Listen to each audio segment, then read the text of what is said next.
Hola from Colombia. Hello from the Netherlands. Okay, just say hello, welcome to the Rotax Grand Finals. At the same time. Ahoj, vítejte na Rotaxovém Grand Finále.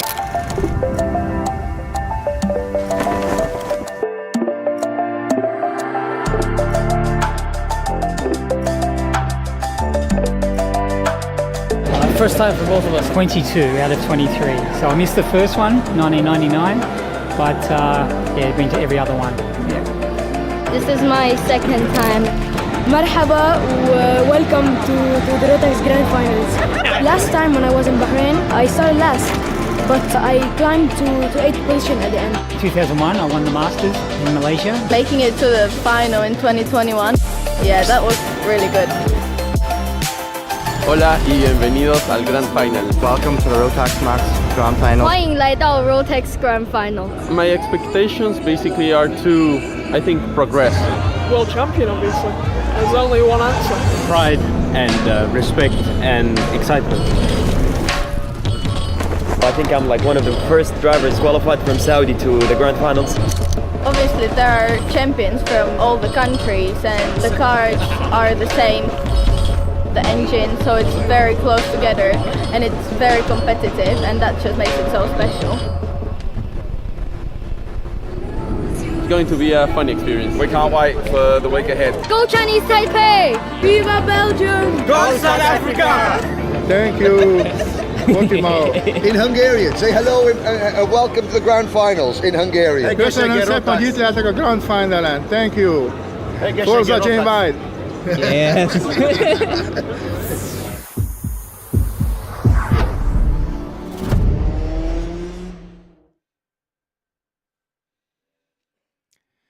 Well, that is certainly the ultimate goal for every one of the drivers here this weekend at Castle Motorsports Park in the US Trophy Final that worked their way to the Rotax Grand Finals. It is time, after 3.5 days of on-track action, all the work to be done to line up right now. My name is Rob Haddon, folks, joined here by, of course, the voice of Rotax globally, Henry Beaudet. Henry, we are back here again in Indiana. It is time. You and I have been waiting for this. That final senior race really kind of set the stage. You and I were both buzzing after that. It is time to find out who's going to win these tickets. Yes, indeed. In terms of Rotax racing in the United States, this is Christmas morning. This is the most intense afternoon of racing you're going to see all year in the Rotax family. All the marbles on the table. 5 races, 111 drivers from 12 nations, 12 tickets to the biggest party in world karting, the Rotax Grand Finals, this year to be held the first week of December in Bahrain. You saw the intro video of what it means, the drivers that were there last year, the colors, the nations. We had the Team USA suit unveiling. The tension has been mounting. It's palpable in the paddock. Out at the paddock in the lunch break, lots of very, very focused individuals. Not just the drivers, but the mechanics, the teams, and the parents as well. And again, this is what it all comes down to, right? We know that the tickets are up for grabs. Of course, Henry's going to be working hard during the races to find out who gets the open tickets and who gets the reserve tickets, because there are different levels of tickets available for those drivers who potentially raced throughout the season in the U.S. Trophy East and Trophy West programs. We have ourselves a fantastic lineup. Of course, Henry and I excited to get things going, but we're not, of course, just us here on the Kart Chaser broadcast. We've also got Kart Chaser's own Xander Clemens here with us. He's going to bring a lot of information, a lot of interviews from pit lane. Let's go down to Xander right now as we get ready to get things underway. Thanks, Rob. Down here on pit lane, of course, we saw through the pre-finals only a handful of drivers opted to go with brand new tires for the pre because they only get 2 sets in total from the weekend. One that they start on in qualifying and one more to use at their disposal. That would mean 99% of the field will be going to sticker rubber for the first time since Friday or at least Saturday morning here right now for the afternoon, and the track has changed quite a bit. But before main events get underway, we'd like to pass the mic over and hear from Race Rotax USA themselves, as of course a huge thank you to everyone for coming out and making this an amazing U.S. Trophy Final. Thank you, Xander. First off, all of us at J3 Competition and Race Rotax and Rotax Karting, we want to thank all of the competitors that have come out today. This weekend, the racing has been fantastic. We appreciate you being here. Without a doubt, you are the ones that make the show. So we want to thank you. We want to thank all of the teams that have taken their time out to come here. They've done a phenomenal job. We're seeing a lot of great racing, a lot of respect out there. We think we're going to have some great finals to build Team USA coming up here within the next few minutes. Also, I would like to thank NCMP for the staff and everything they have done for us this weekend, and our all-star, our all-pros, our Pro Bowl team here with Kart Chaser, e-karting, and Henry on the mic. It's been phenomenal. So I want to thank everybody has put the work in this weekend, and of course our staff. So let's go build Team USA. Once again, thank you to all the competitors. Good luck with the rest of the season, but let's see some great racing today, and let's build Team USA. That is John Giacomelli. Fantastic. Henry, great to have the whole J3 competition crew. They've done so much work to bring Rotax back, and starting on the ground level, that foundation of the sport, the bottom of the pyramid, building this program. They've done such a tremendous job over the last couple of years to make this all happen. And I've got to say that inspiring words, you know, as a passionate Welshman, I've got to say the Stars and Stripes are running deep in my veins. I can't wait to get a nice team of talented American drivers to the grand finals. And with that, ladies and gentlemen, if you could please remove your hats and stand for the playing of the American national anthem.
Henry, there's nothing like the playing of a nation's anthem to kick off a world-class sporting event, and here we are once again at Newcastle Motorsports Park.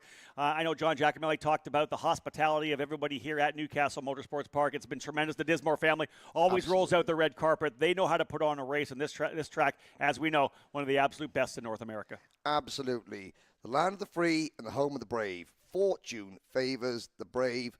Who will be the brave? Who will be the driver that puts everything on the line and gets that ticket to not only listen to the Stars and the Stripes out in Bahrain, but to wear them as well? It's the highest honor any sports person in any sport can have, is to represent your nation. And we'll see what happens here as we get set to go. Let's have a look at the grid as we are just moments away from firing things up for the first category.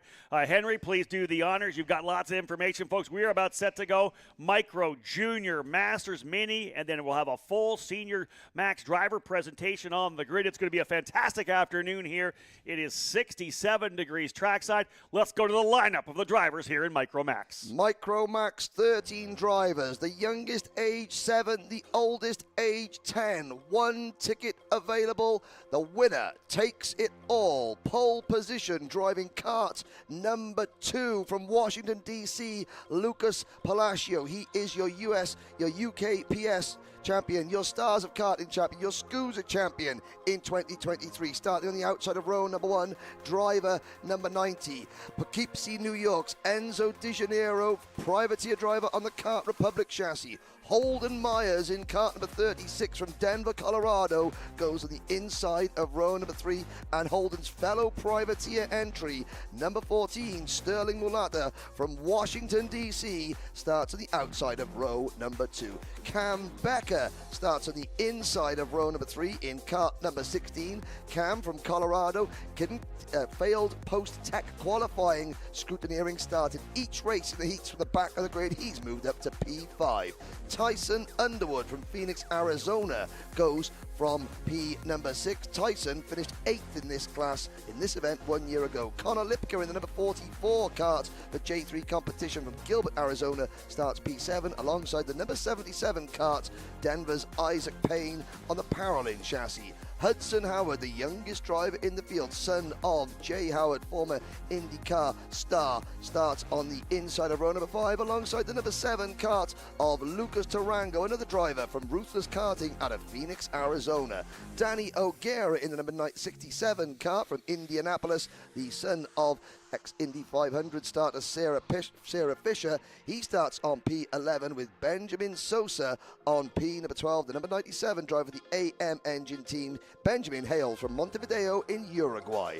William Vita from Zionsville, Indiana, starts shotgun on the field in the number 13 kart. He is a teammate of Hudson Howard in the Super Tune team. 4 of these drivers competed in this event 1 year ago. None of them have ever been to the grand finals before, Rob. And let's just talk a little bit about kind of how this weekend has played out for the drivers here in the Micromax category. Lucas Palacio in that TKG Kart Republic. He and, of course, his coach Martin Pierce. They have been good, and he has been good. Lucas winning all 3 of the heat races, but not without some challenge. There's a number of drivers who battled it out with him. We saw drivers get up there in the middle of the scrap. Lucas Tarango was one of the drivers that battled with him. Enzo Di Gennaro, as we know. It became a 2-driver battle in the pre-main. Is that going to happen again here? Will it be a 2-driver breakaway quite quickly? Well, a lot of that depends on how good a start the likes of Holden Myers, Sterling Malata, and Cam Becker. They're 3 drivers that we haven't seen battling for the league. Lucas Tarango, the driver that had a really disappointing pre-final, he has had the pace equal to Di Gennaro and Palacio. Can Tarango get past the drivers who are outside shots for the ticket? The likes of Myers, Malata and Becker, who haven't run at the front, but they find themselves starting the biggest event of their careers so far from rows 2 and 3. If Tarango can get past them and get up to the front, we could have a 3 or 4 kart battle. If not, I think that Di Gennaro and Palacio, who know each other well, they'll work together to try and pull away to make it a head-to-head scrap. So we're ready to get things underway here for the main events. Thursday, unofficial practice all day on Friday as well. Yesterday was a warm-up session, then qualifying, and then a ton of wheel-to-wheel racing. 3 heat races through the afternoon of Saturday. We rolled Sunday morning, another little warm-up. Good opportunity to try that car on the used rubber again. And then, of course, the pre-final setting the grid for our main events. Xander talked about the fact this is the big key right now to this particular situation. Everybody putting on fresh rubber right now for this longer main event. The events will be 13 minutes plus 2 laps for the cadets, 60 minutes plus 2 laps for junior and masters, and a longer 18-minute plus 2 laps for the driver in senior max. That's going to be key. What's going to happen whether you're on fresh tires? But the bottom line is we're here at Newcastle Motorsports Park. We're running the reverse national racetrack, 16 different corners each lap. Henry starting with 2 very long straightaways. They run out of 16 down to 2 and then 2 down to 4. That is going to make things extremely exciting, especially on the final circuit. Indeed, especially in the slower, the least powerful classes, the micros and the minis. The slipstream effect, NASCAR ain't got a thing on Newcastle Motorsport Park when it comes to the slipstream and the draft in these 2 classes. You can have a half-second lead coming out of the final corner onto the start straight. By the time you get down to turn 4, that half-second lead is gone, and you're defending for your life. And remember, these drivers, none of them that are rolling out here have been on sticker mojos since qualifying yesterday morning. So this track has been evolving throughout the entire weekend. The rubber going down, the softer mojos have provided grip that these drivers are absolutely loving. And we'll see how it all plays out as they roll out onto the track right now. Lucas Palacio the first to jump out, and he's really getting at it here on this warm-up lap. We'll, of course, line things up when they come through the 10-11 combination to get the drivers where they need to be. Again, we all say this from the get-go, a different start and a different finish line. The start line actually on the straightaway coming down over to I-70. The finish line is actually right in front essentially of the Racer's Grill. We'll show you that when they come back around. So they'll finish at the end of the 13, 14, 15 combo. This is 13. It's a right-hand 90-degree, so it's all 90-degree corners coming in, but the opportunity for over-unders, we're going to see that. We've been waiting for this final lap battle. This is, again, turn number 14, left-hand 90, and then, of course, the final corner as they come across there, right there, it will be the start-finish line here. So not very much coming out of 15. Otherwise, we're lining things up. It is time to go racing. We have waited for this all weekend long. This is an easy one in terms of the ticket. You win, you're in.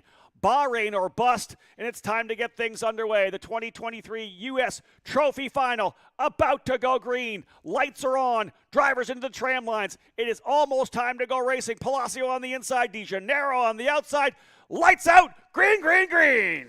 Into turn number 1 we go. Now the dip down to turn 2. De Janeiro on the outside. Oh, and a spin mid-pack. That looked like it could have been Tyson Underwood getting sideways. And is that De Janeiro that has gone wide? The number 79. No, it's Hudson Howard.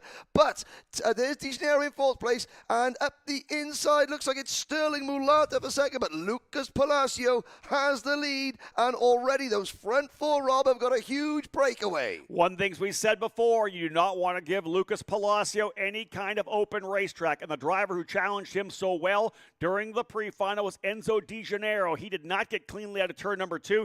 He is, in fact, all the way back now in the 4th position. The driver working his way to the front is that Holden Myers, I believe. Holden Myers in the 36. This is dangerous for these young drivers. If Palacio gets about a second, if he can break the toe and get away from the point where they can't leverage the strip steam, this thing could be over before it even started. Palacio with the early lead. Holden Myers and Sterling Mulata must work together now. They cannot afford to battle. They've got Enzo De Janeiro behind them. Those 3 drivers, if you see them side by side, they're effectively giving the race to Palacio. They have to push each other along. They're doing a great job at the moment. The TKG KR chassis of Lucas Palacio leads, and then 3 privateer entries. Myers, Mulata, and De Janeiro follow, with Cam Becker, Tyson Underwood, Danny O'Gara, Conor Lipka, William Vita 9th. Poor Lucas Tarango, who had 3 top 3 finishes yesterday, is mired back in 12th place. We'll keep an eye on the gap, though, as they come over the crest down to turn 7 on lap number 2. Yeah, these first couple laps are going to be crucial. Not only is the fact that they're working together, but how do these drivers handle the new tire laps as well? It's one of the things you'll see in karting in a great deal is the drivers that are very good on the colder tires, especially new rubber.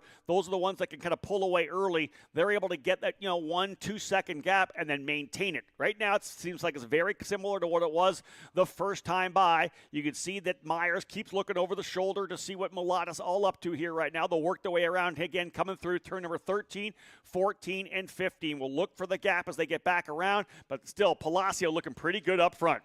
Cam Becker in that red and black MPG Motorsport Kart there. Number 16 is closing in. Myers and Mulata working together, and they have closed half the gap back to Palacio. Palacio is going to have a fight on his hands at the moment. Down towards turn number 4 we go, and they have caught. Myers and Mulata have caught Palacio. That is the power of the slipstream effect here at Newcastle Motorsport Park. Palacio had a huge lead at the end of lap number 1. We're running lap 3 now, and he has got his hands full as they head down up towards turn number 9. It's Palacio, Myers, Mulata, De Janeiro, Cam Becker with the fastest lap of the race, a 1:13.6, and Underwood is there as well in P number 6. The cool factor of this was they were so close to potentially losing it from Palacio, but they were just close enough that this massive draft at this racetrack was able to play. And that's the craziest factor here. We know how much draft plays, and Palacio trying to pull away again still, but they're going to be able to use that draft. They're close enough up. We have a 5-driver breakaway, and Cam Becker, who had the issue in qualifying, now finds himself in the hunt. He'll go to the inside of De Janeiro, so move Cam Becker, the MPG Motorsports driver, to P4. Settle in, folks. We got ourselves a battle. 13 minutes plus 2 laps, only 4 minutes in. Of the 4 drivers that raced in this event last year, Cam Becker was the highest placed of them that is returning. He finished in P4 last year. This is the highest he has been all weekend. He qualified P4 yesterday morning, then didn't go through tech, was pushed to the back of the grid. It's taken him nearly 2 full days to get back to where he qualified. But look at the number 36 of Holden Myers. Now, this is interesting. Lucas Palacio hasn't had to deal with Holden Myers. He hasn't had to deal with Sterling Mulata all weekend. He hasn't had to deal with Cam Becker. He's used to battling with De Janeiro. Oh, Becker sideways. And I've got to say, the cool conditions and the overcast skies, that's going to help it because the track isn't going to be as greasy. It's not going to cause the drivers as much of a headache on this new Mojo rubber. I would expect to see Cam Becker make the move by Mulata this time by. He's got some pretty good speed coming out here. Yeah, he's going to tuck all the way to the right side already. Mulata was hoping for some help, but I think Becker wants to get back where he needs to be, and that's up front. That's what he's trying to dig in because, like you said, he has not had a chance to run up here. He's been digging hard throughout the field. Gennaro goes to the inside as well. He's looking for help from Mulata right now, but Cam Becker in that number 16, that KR for MPG Motorsports, see if he can't reel back in because they're in danger right now potentially of letting Palacio and Myers pull away. Myers went purple last time by as they turned 13 threes and 13 fours, Palacio and Myers up front. So a danger here of a front-running duo pulling away. It is not the driver who did it in the pre-final, Enzo De Janeiro. It is Holden Myers stepping things up, the comp kart driver right there with Lucas Palacio. One thing we say, Palacio doesn't know how to deal with Holden Myers. Myers hasn't been in this position yet. So can Holden Myers? It's going to be a combination of speed and patience. You can see Holden, a slight mistake there through 10 and 11. It gives Palacio a couple of kart lengths. De Janeiro in 4th position. Mulata is the driver under pressure now. Sterling Mulata in 5th position. He's the driver that cannot afford to get dropped by this lead draft. It's like a DRS train in Formula One, or like a slipstream affair at Talladega or Daytona in NASCAR at 60, 70 kilometers an hour. These drivers age 7, 8, 9, and the oldest driver in the field is Holden Myers. He's 10 years old. Great racing, and remember, as I'd said before, very easy in terms of the tickets. No math being done by Henry and myself now. It's win and in. The winner of this race will get the ticket to go to Bahrain for their national team. Lucas Palacio has been the driver to beat all weekend long. Qualified on the pole position, won all 3 heat races, and was victorious as well in the pre-final. But now he's got Holden Myers, and maybe the story of the race so far is the return of Cam Becker in that number 16 machine. Becker, as we know, had the issue in qualifying, but he is right in the mix. And I think, Henry, that plays to the patience you have to have. When you have an issue like that in qualifying with the 3 heat races and the pre-final, you can get back to the front. You just need to be smart. We saw a couple of drivers do that, Turner Brown being one of them as well. You got to be smart. You got to be in the hunt because there's still lots of racing still to go. 13 minutes. We've still got probably 6 minutes plus 2 laps. Long way to go. Becker just went purple.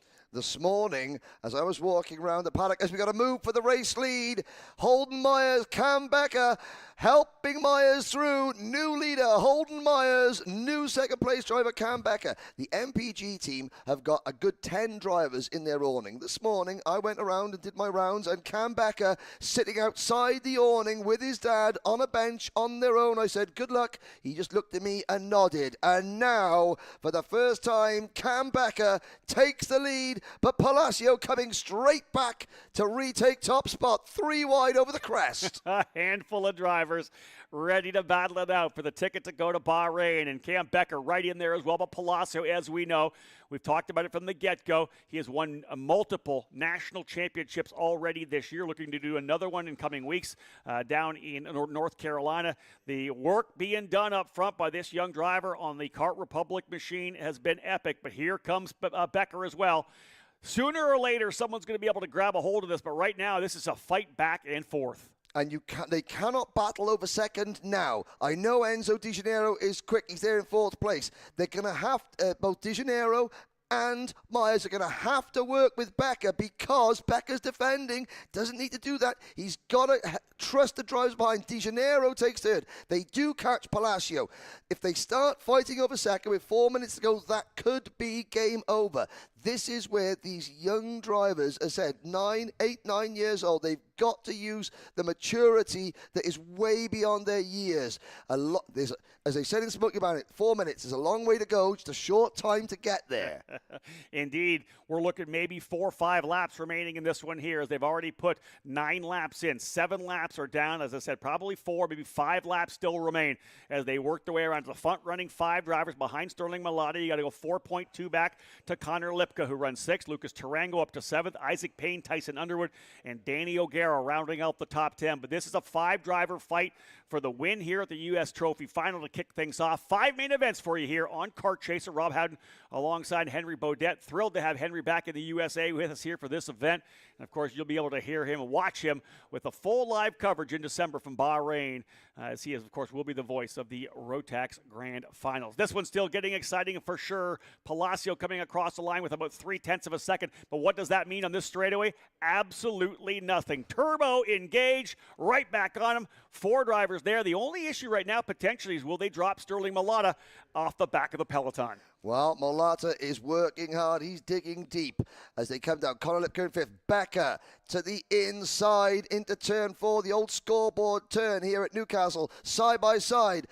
Palacio tries to come straight back round the outside of turn 5. Palacio retakes the lead. He said to us last night on the e-karting news debrief show that he was going to be aggressive today. In this morning, the pre-final, he actually went against that a little bit and sat behind Enzo Di Gennaro for quite some time. Now, when all the marbles are on the line, it is back to the aggressiveness we saw yesterday from Palacio. You pass me, I go straight back in.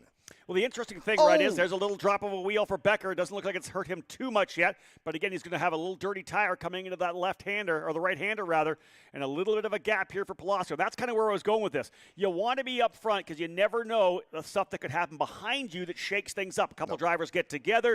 You're able to pull away. It doesn't happen if you're sitting in second. If you spend some time up front, all it takes is some chaos behind you to really open the door. And that was a bit of an issue there for Becker. In fact, he's going to lose the spot as here comes Di Gennaro back to the inside, book it in turn number 2, new man into P2.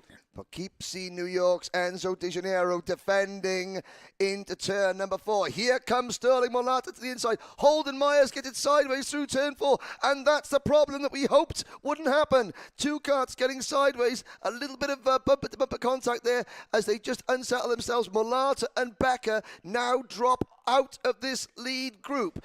We did have 90 seconds plus 2 laps to go. At the moment, we're down to 3. Now Malata and Becker have to work together to push themselves back up the front. Palacio has got Di Gennaro and Myers to contend with. And what did we just say? If you're out front and going to be in front of that chaos, you could be able to capitalize. Right now, Di Gennaro is going to have to put his head down to see if he can't close up because the gap last time by was a half a second. What is it going to be? Palacio back to Di Gennaro again. Time winding down, probably 3 laps remaining. It's 0.5 of a second, just over a half a second. That's probably not enough to get the draft here. And indeed, let's see Di Gennaro. He's digging in. He's not quite as close as I would have potentially expected, but still another full draft from 2 down to 4. But because Enzo Di Gennaro doesn't have anyone behind him pushing him along, because Myers is another 5 or 6 kart lengths back. So this is now down to Enzo Di Gennaro without any help, just using the slipstream. This is where you get the science of racing. These young drivers,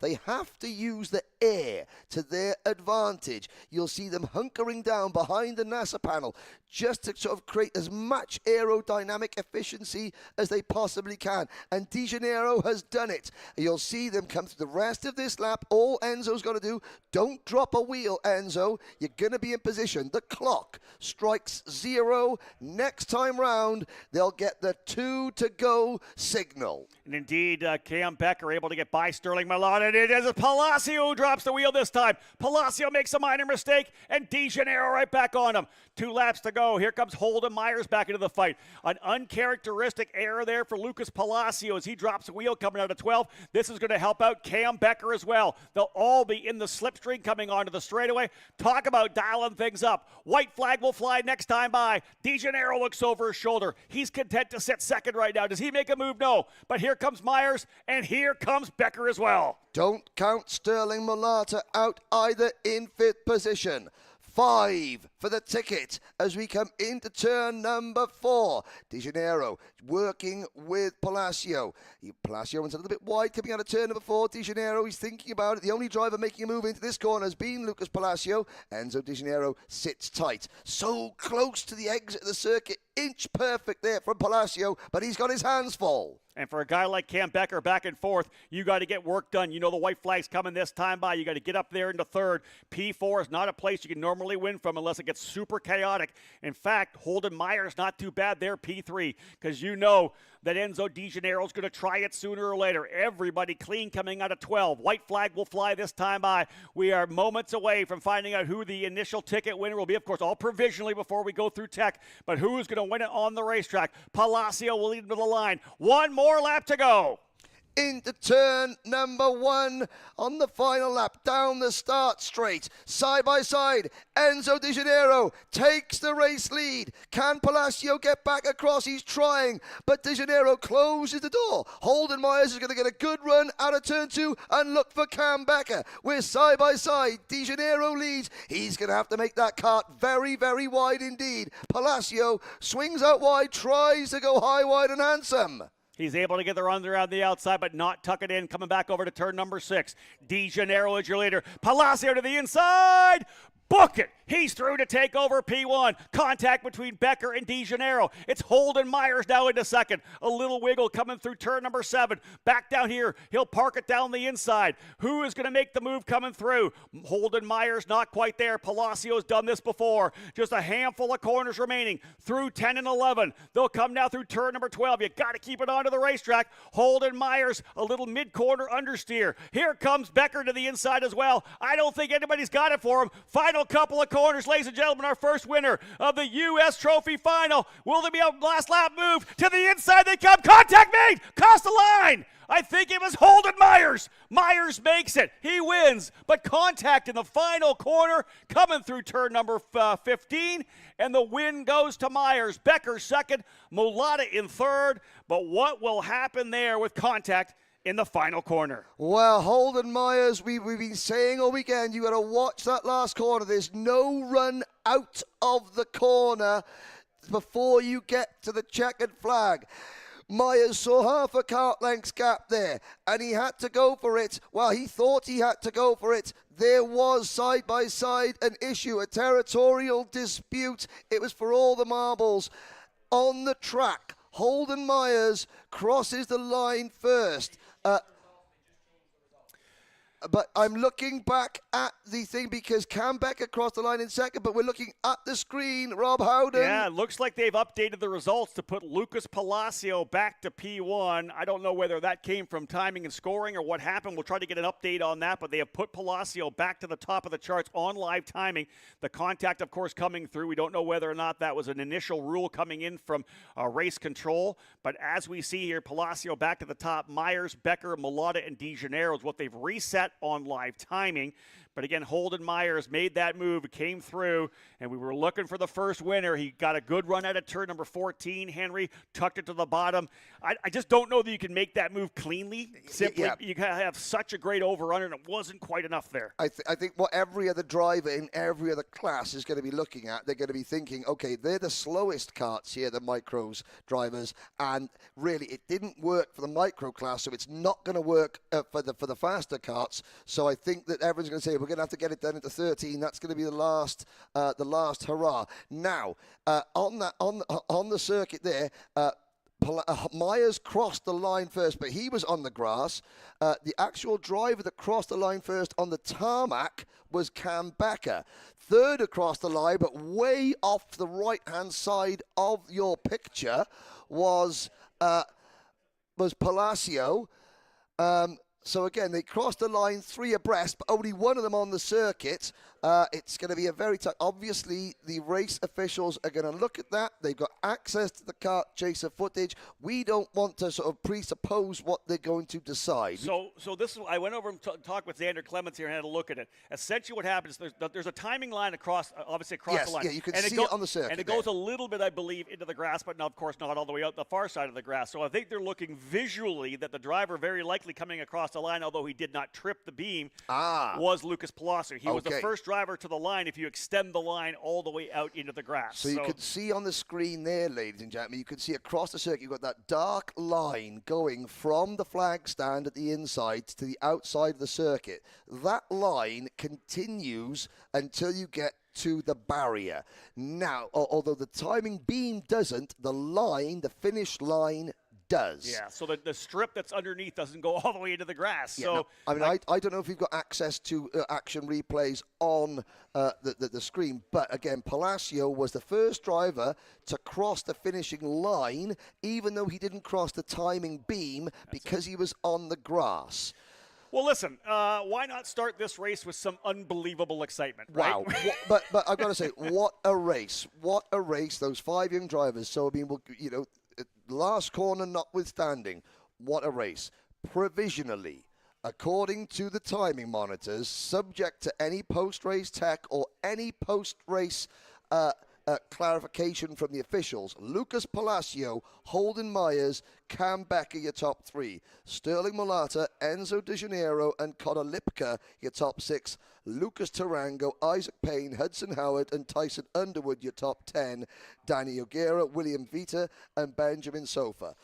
Provisionally. Yes. What? Congratulations, Lucas Palacio. That's it. You know, and what a battle. I think that the great thing is, as we thought, and it could have been close at the very start, that Palacio looked like he was ready to pull away. I think after a couple laps, you and I both thought that he was potentially going to pull away. They used the draft. They got back into it. We had ourselves a 5-driver battle for the entire race. Number of different drivers led. Becker was up front. Myers was up front. Palacio, De Janeiro. I think Mulata was the only driver who didn't lead a lap in that race. But the bottom line is it came down to a fantastic final lap battle. And rest assured, obviously, this is there's a lot at stake here. We keep talking about it. Every aspect of the officials team here, from the timekeeping team, from the race directors team, from the technical team, will be looking at that and reviewing everything to ensure that the fairest result is possible.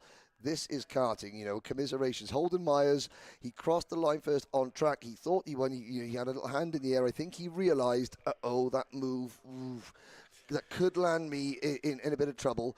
And obviously, you know, but Lucas Palacio coming into turn number 6 on that last lap, he pulled a move on Enzo De Janeiro and Cam Becker, that was absolutely superb. That was a pass worthy of a place in Bahrain. So fast lap of the race goes to Cam Becker on lap number 12, a 1:12.757. That was a wild one.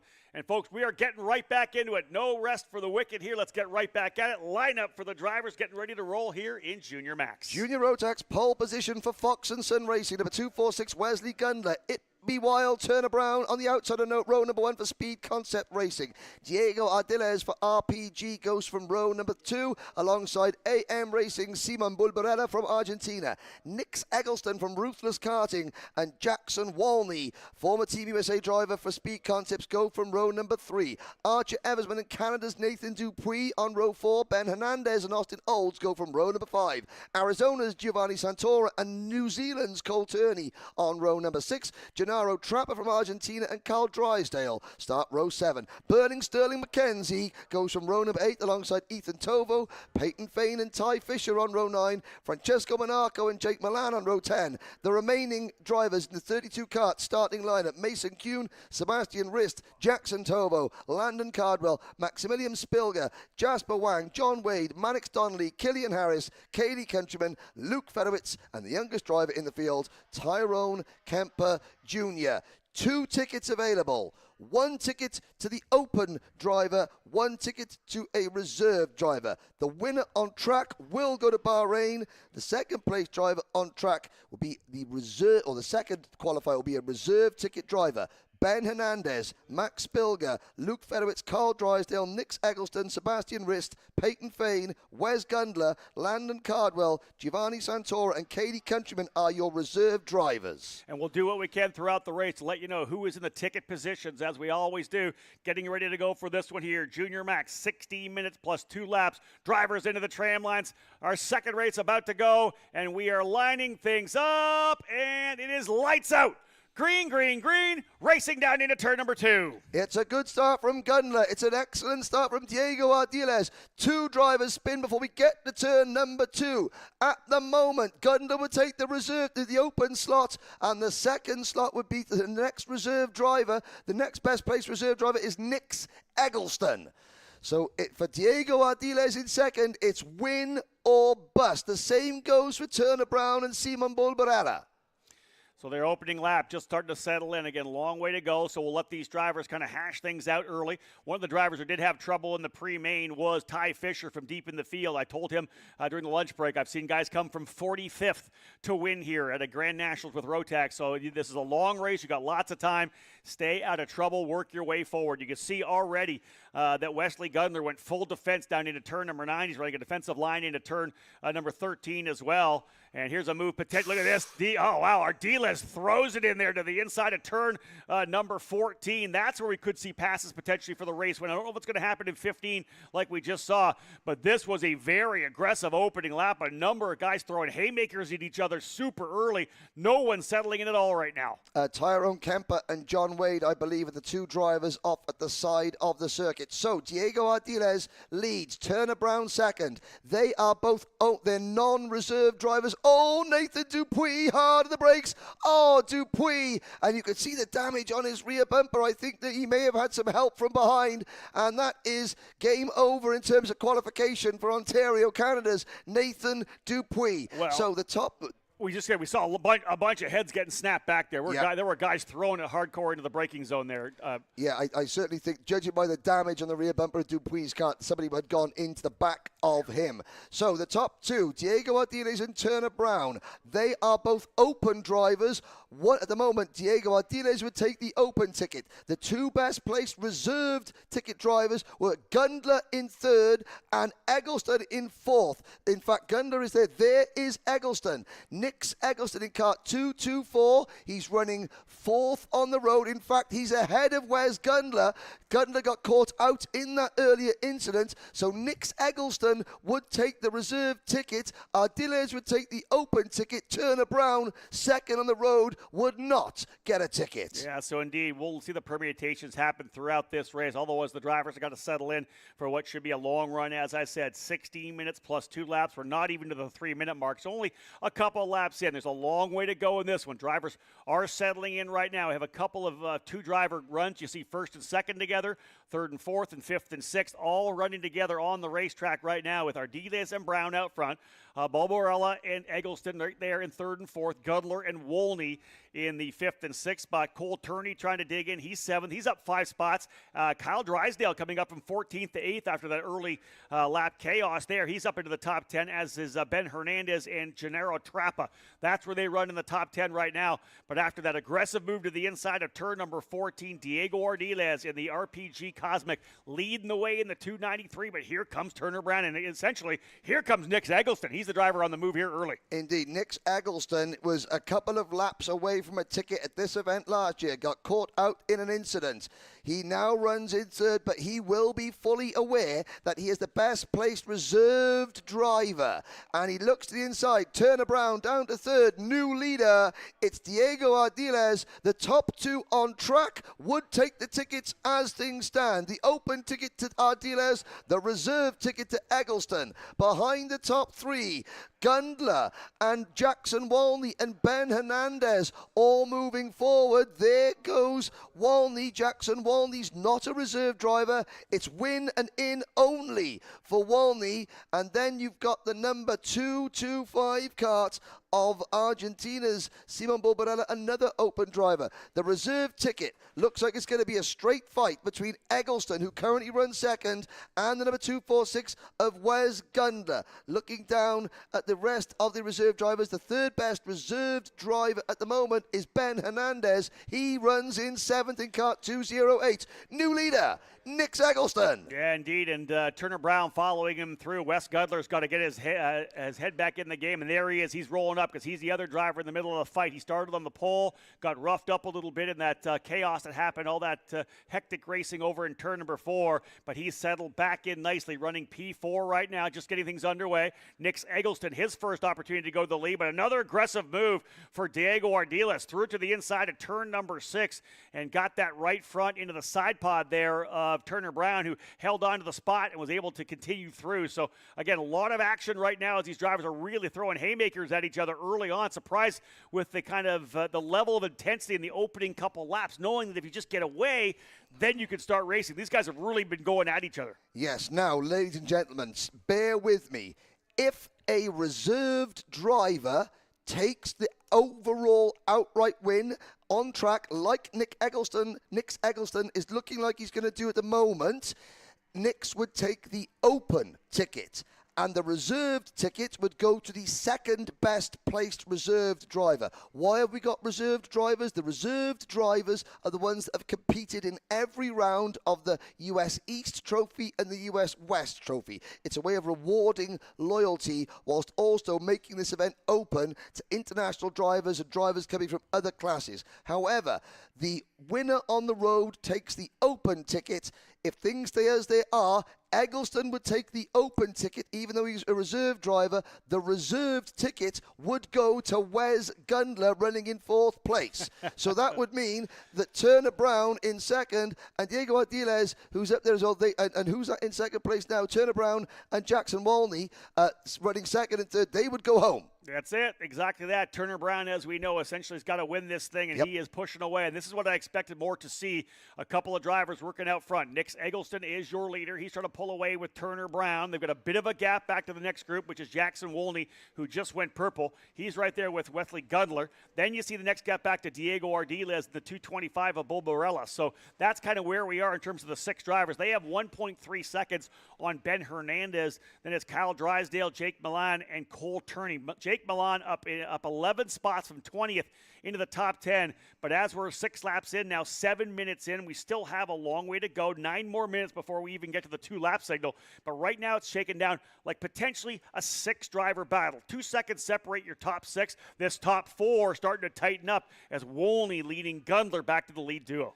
Yeah, you've got the ruthless karting number 224, Nick Eggleston out of Scottsdale, Arizona, leading, and he's under pressure, but he's not defending from 236. It Be Wild, Turner Brown. His nickname is Chico, but he did this great interview yesterday. He went, getting up the front in Junior Rotax. It Be Wild, and his teammates trying to pull a wild one on him there. That's Jackson Walney, and Turner Brown goes, no, not today, Jackson. He continues in second place. Here comes Top Gun, Raleigh, North Carolina's Wes Gundler in P4. At the moment, the drivers running first and fourth would take the tickets. Yeah, they had a look at it there, did Gundler, but right now pretty strong still there, P4. And yeah, good look over your shoulder. Realize that you guys have not yet pulled away. You've still got Diego Ardiles trying to come on strong. Bulbarella there as well. Ben Hernandez, we talked about going back. Turner Brown makes a move now to the inside to grab that lead away.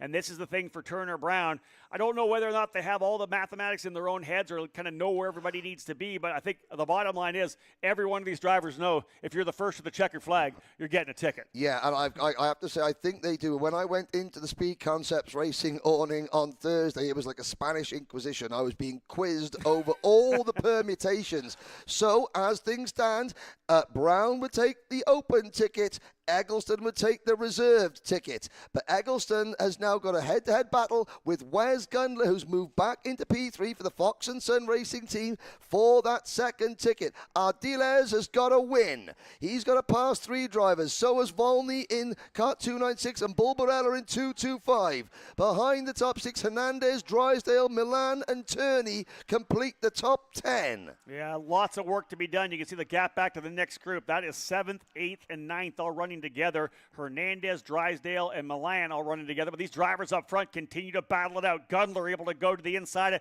Eggleston. Remember, those two drivers are battling for that reserve ticket. And another throw job there for Diego Ardiles. He has been very aggressive. Again, once again, into the inside of turn number 6. Jammed that right front into the side pod of the driver he tried to make a move on. Ardiles has been super aggressive here in the first half of this race. Absolutely, because desperation's kicking in. He has to be. That's the nature of this event, the situation, the way the tickets are dished out. Diego Ardiles, he has to throw caution to the wind. But of course, with Eggleston and Gundler, they know they got 2 chances. They're trying to calculate in their head. They're trying to drive. The best way to do it is to win on the track. We've got 6 minutes to go. Brown and then Gundler. It's Speed Concepts Racing, Fox and Son. We've got Ruthless Karting, RPG and AM Racing. 5 different teams up at the front. Great parity. The rest of the field trail along behind, but it's all action at the front, and it's now Gundler and Brown who have the tickets. The top 2 on the road would take the tickets. Eggleston's got to try and get back on top. Where's Gundler? This is going to be an exciting finish as the time is ticking away. As we said, we're about 5.5 minutes away from getting the 2 to go sign. So again, working our way maybe 7 laps, maybe 6, maybe 7 laps left to go. And it all comes down to the time limit. As we know, those drivers can see it as they come across start finish right before they turn in to the turn number 16. There's a clock there that lets the driver see exactly how much time is remaining in the session, so they know where they need to be. They understand the strategy. They understand if it's time. Is it go time? Do I need to get into where I need to be fighting? Right now, many of these drivers, like a Diego Ardiles, I think he's feeling the heat right now. P4, that's why he's been so aggressive. And further back, we saw Nathan Dupuis go off the track earlier on. He dropped to 30th position. He has climbed back to 16th, as Wes Gundler and Nick Eggleston. Eggleston to the lead from 3rd to 1st. Gundler goes from 2nd to 1st to 3rd in one corner. We got a 4-car train. Eggleston's your leader. New 2nd place driver. No. Brown back to the front. This is wild. This is an unbelievable battle we got here right now. And again, we got lots more of it still. Let's put it that way. Eggleston thinks to the inside. No. Thinks better of it, tucks back in, and Brown will lead him down through turn number 7. Back up over the rise. Very quick entry into the 9 corners. You kink through turn number 8, back down to the inside. I'll give this to Turner Brown. He's not running that defensive line yet. Still trying to do the race line the best he can. Eggleston honored that last time through turn number 9. Didn't do the dive bomb move because he's in a good position right now. Nick Eggleston doesn't really need to lead. P2 is a good spot here right now. He doesn't need to throw it in there. Doesn't need to make a mistake. Doesn't need to stack it up again, because right now it's a 5-driver battle. All this racing up front to allow Jackson Wolney to get back in it again. And as I had said, they have 1.5 back to Balbarella now. They've dropped 1 driver off the peloton. Wolney's the tail guy. 0.7 of a second. Separate your top 5. Eggleston to the inside. New leader, Ruthless Karting's Nick Eggleston. Exactly 24 hours ago, Rob, Turner Brown had taken a written-off kart chassis back to the Speed Concepts awning. After a crash at the start of heat number 1, the chassis a write-off. That team have had to build that kart from the ground up. And Ardiles over the back of Turner Brown there. Brown now falls to the back of the grid. But talk about a comeback story. Brown from hero to 0, back to hero, and now battling the 5th. And a credit to the team as well. This will be another chapter if Brown can get forward in his story here from the US Trophy Final, because he just got roughed up a bit there by Ardiles again, who climbed up over the right rear. He'll have to dig himself back in, because right now back to P5, that far back. This has allowed the leaders to stretch away a little bit. Turner Brown's going to have a ton of work to do. Less than 3 minutes remaining before we see the 2 to go sign. So likely 5 laps to go here, maybe 4, only 4. Nick Eggleston. The interesting thing is the drivers up 1st and 2nd are both reserved drivers. Those are the guys that raced in the USF Trophy Final East and Trophy Final West. Nick Eggleston, as he runs, would grab that open ticket, and it would be Wesley Gundler in 2nd, who would have the reserve ticket. So these are the 2 drivers who will be on Team USA if they keep running as they are. But I'll tell you, we're not done. The battling continuing, because not only do they want the ticket, but they want to stand on top of the podium. Of course, which driver wouldn't? But it's rewarding loyalty. There's a move. Dive bomb from Gundler. Eggleston to the outside. He drops from 1st to 4th. A year ago, Nick Eggleston finished 10th in this final. It could have been so much more. There was a collision going into turn number 2 in the final that took Eggleston out of contention. Where's Gundler? comes out of turn number 12. He looks over his shoulder. Ardiles is there in P2. Walney, I think that is now the lead speed concepts driver in Kart 2, number 296, the driver from Chicago, Illinois, in third. Then it's Scottsdale, Arizona's Nix Eggleston, and rounding out Turner Brown now. He's gone from first to fifth, and Turner's in danger of losing touch. But with 90 seconds to go, it's white line fever here on in. Gundler is going to make that Fox and Son kart very, very wide. Here's what happens at this track with these two long straightaways. The minute we go on the defensive, it fires everything back up. Will it be enough to bring Balborello back in, or Milan? Are they going to be able to get back into the fight? Because as we had said, it's low line time. The drivers are running down the bottom. It's Wesley Gundler, who qualified on the pole after a good run through the heat race. He's on the pole in the pre-final. He started the pole here as well, was able to get back to the lead after a good pre-final battle with Turner Brown. He leads the way with, right behind him, Diego Ardiles, who has been the measure of aggression here in this particular race. A lot of contact. Would not be surprised to see a pushback on that car either, because he's been super aggressive. Yeah, as things stand, Gundler would take the open ticket. Eggleston, running in fourth, would take the reserve ticket.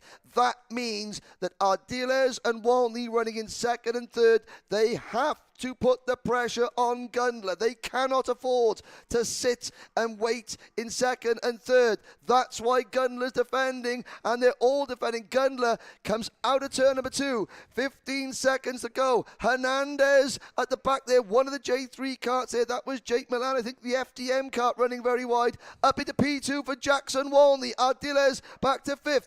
It's still, though, Gundler and Eggleston with the 2 tickets. Eggleston would take the reserve ticket. Gundler a race lead of the Open. Yeah, with Gundler up front, this blows everything wide open because he would take that open ticket. He's got a bit of a gap here right now. They'll see the 2 to go. This time by Wesley Gundler, looking to win the biggest race of his young career. Can he get it done here today at Newcastle? He had a 0.3 of a second lead last time by. The drivers behind them battling like crazy. Turner Brown has not been able to make hay, not been able to get back up into the fight, because right now it's Ardiles battling it out with Jackson Wolney. And right there as well, no, pardon me, that is Nix Eggleston, actually, I believe, in there. He's the driver in third spot right now. But with Gundler up front, with just 1 lap remaining, or 2 to go, pardon me, with Gundler up front, that's the biggest thing for Eggleston right now. Yeah, so Nix Eggleston is Wes Gundler's best mate at the moment. Gundler checks over his shoulder. He now knows Eggleston is behind him. So Eggleston, he'll also know, I've got the reserve ticket. All Eggleston's got to concentrate on is keeping Turner Brown runs wide there. Eggleston he can sit in second place. As long as Wes Gundler takes the win, Eggleston doesn't have to finish second. But he needs Wes Gundler to win so that Eggleston can take the reserve ticket. But of course, racing drivers be racing drivers, and they want to win. Well, Gundler just went to the inside, low-lined it down into turn number 9, so that's going to stack thing back up. We know for sure that if Ardiles gets back up here, he'll be the aggressive one for sure. But again, the battle here for Jackson Wolney. He needs to get in front of one of the, in fact, he needs to win this. He can't have either of these drivers in front of him, because that'll change everything. White flag flying this time by. This is it for Junior Max. Wesley Gundler looking for the win. Right now, the front 2 drivers will earn the tickets, but we're not done yet. Will Eggleston make a move coming down into turn number 1? Little contact, low line down the bottom. Here we go, final lap underway. Out of 2, through the kick at 3. Wes Gundler's going to make that Foxenson car wider than a London bus as he comes into turn number 4. Round the outside goes Walney. Eggleston, there in P2. It's Raleigh, North Carolina's Wes Gundler and Scottsdale, Arizona's Nix Eggleston, who have got half a ticket to Bahrain at the moment. Half a lap to go. You can hardly hold your breath. Nate Eggleston goes to the bottom of the racetrack. He is going to try to block for second. This is going to give Gundler what he needs. How big will this be for Fox & Son? How big will it be for young Wesley Gundler? Can he bring it home? He qualified on the pole for this race by winning the pre-final, and he has got the gap that you need. We have ourselves another race winner coming across the line. The winner in Junior Max will be Wesley Gundler. Wesley Gundler and Nix Eggleston take their first trip to the Grand Finals. In January last year, Wes and his dad, Chris Gundler, turned up at the Orlando Kart Center with a nitro chassis, thinking, we'll give Rotax a try. We can't race Rotax at our local circuit in North Carolina, but we'll try it out. They liked the product. They then have spent the season traversing up to the US East Trophy Series from North Carolina, and they rewarded with a ticket to Bahrain. Chris Gundler this morning, he shook his head and he said to me, he goes, "Do you know something? What worries me is that Wes likes this track, but we always get bad luck here. We've been in a position to podium on so many occasions and something has gone wrong." So he said Newcastle owes us one. Well, in racing, nobody owes anything. You make your own luck, and Wes Gundler has done it. And Nick Eggleston, who finished this race last year sitting on the outside of turn number 1, watching his ticket to Portimao disappear, he takes a spot for ruthless karting. And again, let me just say that this is provisional. We say this, not just because of tech. The level of aggression we're seeing out on the racetrack right now, the pushback bumpers, we saw a lot of drivers getting into each other. Again, on the racetrack, Wesley Gundler with the win, Nick Eggleston second, Jackson Wolney on the podium in third, Turner Brown and Diego Ardiles wrapping up that front-running 5 battle that we saw. It was so good. But, man, with all that action, you just wonder whether or not one of these drivers has an activated pushback bumper. That would change things, of course. But, again, always provisional what we're saying, but I'm just telling you, to see a couple of reserve drivers come in and get the job done, these are the drivers that have supported this U.S. Trophy program, the East and West Series, and to see them come out as Rotax drivers, I love to see that. Wesley Gundler, of course, Nick Eggleston, one of the West Coast drivers. What a tremendous race that was. Just a rundown, Jackson Wolney third, Turner Brown fourth, Diego Ardiles in fifth, Jake Milan from New Zealand in sixth, Simon Bulbarella from Argentina seventh. The third best placed reserved driver is Giovanni Santora. So if either of the top 2, Wes Gundler or Nick Eggleston, are given a pushback bumper penalty, if, for example, if then the next reserved spot would go to Giovanni Santora. It would take penalties for both Gundler and Eggleston for Wolney to take the open ticket.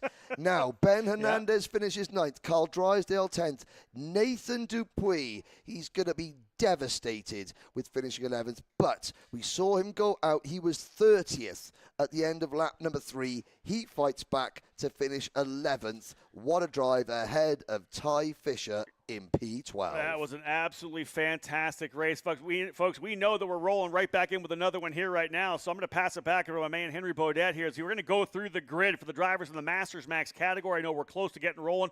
More time to kind of go through and give a little bit more information. Yes, okay, Masters Max. Drivers age 32 and over. There's 1 open ticket available and 1 reserved ticket available. They are for the DD2 Masters class. That's the 2-speed Rotax class in the Grand Finals for drivers aged 32 and over. We have 13 drivers. We have 12 drivers. 7 of them are reserve drivers, so effectively 5 of them are battling for 1 ticket, 7 of them are battling for the other ticket. Pole position. From the UK originally, now based in Canada, drive the Rollison Performance Group, Ben Cooper, a 3-time Grand Finals champion. 2008 at La Conca, Italy. 2011 at the Al Ain Raceway in Abu Dhabi. And 2012 in the DD2 class at Portimao in Portugal. He starts alongside Lima Peru's Mundi Loya, 56 years of age for Nash Motorsport. Finished 6th in this event a year ago. He was a Grand Finalist in Brazil in 2018. John Bonanno, New Jersey's John Bonanno, 51 years old for the Fulcrum Motorsport team, 4th in this event a year ago. He has 1 Grand Finals to his name back in 2019. Derek Wan, Captain America, starts 4th. 11 Grand Final appearances so far. He already has his ticket from the Canada Finals. On the inside of row number 3, Romania's Laurențiu Mardan, now based in Chicago for Technokart USA. He's never been to the Grand Finals before. Alongside him is Chris Mann in kart number 618, 38 years old from Canada from Vancouver in Canada. He drives for Ruthless Karting, who have just put their first driver in to the Rotax Grand Finals. New York, Vincent Carey, DJ by profession, driver on the weekends. He starts P7. He qualified for the Grand Finals in 2020, the year they were cancelled. He hasn't been back yet. Ray Bannock, the youngest driver in the field from Syracuse, New York, age 32, goes from position number 8. Chris McGinley, Sewell, New Jersey. Chris McGinley for the Fulcrum team, 10th a year ago. He starts 9th. And the ageless wonder, Billy Cleveland, 66 years young, from California. He's a reserve driver for Ruthless Karting. This is his last national event. This is truly his last dance to try and make it to his second Grand Finals. He hasn't been to a Grand Finals since 2016 in Sarno, Italy. Gary Peterson and Randy Nelson. Peterson, age 60, from Rochester, New York, and Randy Nelson, age 44, from Phoenix, Arizona. They round out your field. The storylines are deep. The characters and personalities are just as engaging, Rob. And I think that's exactly it. This is what I love about Masters racing. Anybody will tell you from the 25 plus years I've been in the sport that Masters racing's always been near and dear to my heart, because I just love seeing guys. They're not the young racers coming out hoping to be IndyCar and Formula One stars, right? They're here because they absolutely love the sport. They're not trying to see if they can make the move up into a career in racing. They do this because they love it. They may have done it when they were kids, then they had the family, and then they're able to come back to it again. That's the purity of the sport, and that's their pure love for it. We see so many IndyCar drivers and Formula One guys get back behind the wheel of a kart because that's what they love doing. Just the purity of motorsports, the purity of karting, and that's what we have in this Masters category. These guys are out here to have a ton of fun, but there's still work to be done. There's still some big things up for grabs to potentially go to the Grand Finals. Let's talk tickets right now. What do we have available, and who are the primary candidates for the guys going for tickets? Okay, we have one. The winner takes an open ticket. The drivers eligible for the open ticket: Gary Peterson, Ben Cooper, Mundy Lawyer, Vince Carey, and Laurentio Mardan. Second place goes to a reserved ticket holder. However, if a reserved ticket holder takes the win, then the second best place reserve driver takes the second ticket. For Ben Cooper, for Mundy Lawyer, it's win or bust. For John Bonanno, the best place, the reserve drivers, he's got a little bit of leeway. Derek Wang already has a ticket. He can play spoiler. So that's the interesting thing right now. We've talked about this in the pre-final as well.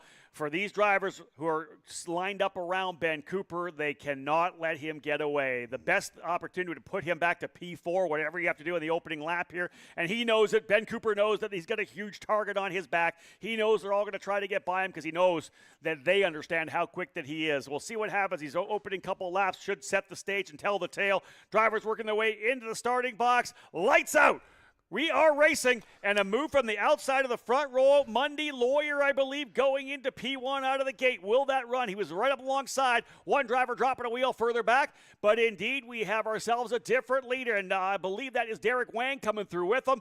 Ben Cooper has been moved back to P3. Well, what a jump. I hope it wasn't too much of a good jump start from Mundy Lawyer. However, Derek Wang had his front nose cone planted on the rear bumper of Mundy's kart. Derek, he's been playing a crafty game as Captain America, and he absolutely, so for the first time all weekend, somebody other than Ben Cooper leads this race. Lawyer is an open driver. It's win or nothing for Mundy, win or nothing for Ben Cooper. What does Ben Cooper do now? He will try and get away. Mundy Lawyer will try and keep Ben Cooper behind him. We're going to see some early defending here, I am certain, because they all know if you give Ben Cooper the race lead, you can kiss him goodbye. And indeed, Mundy Lawyer got a good jump there, as we said. Ben Cooper gets the run. We'll see him tucked to the inside.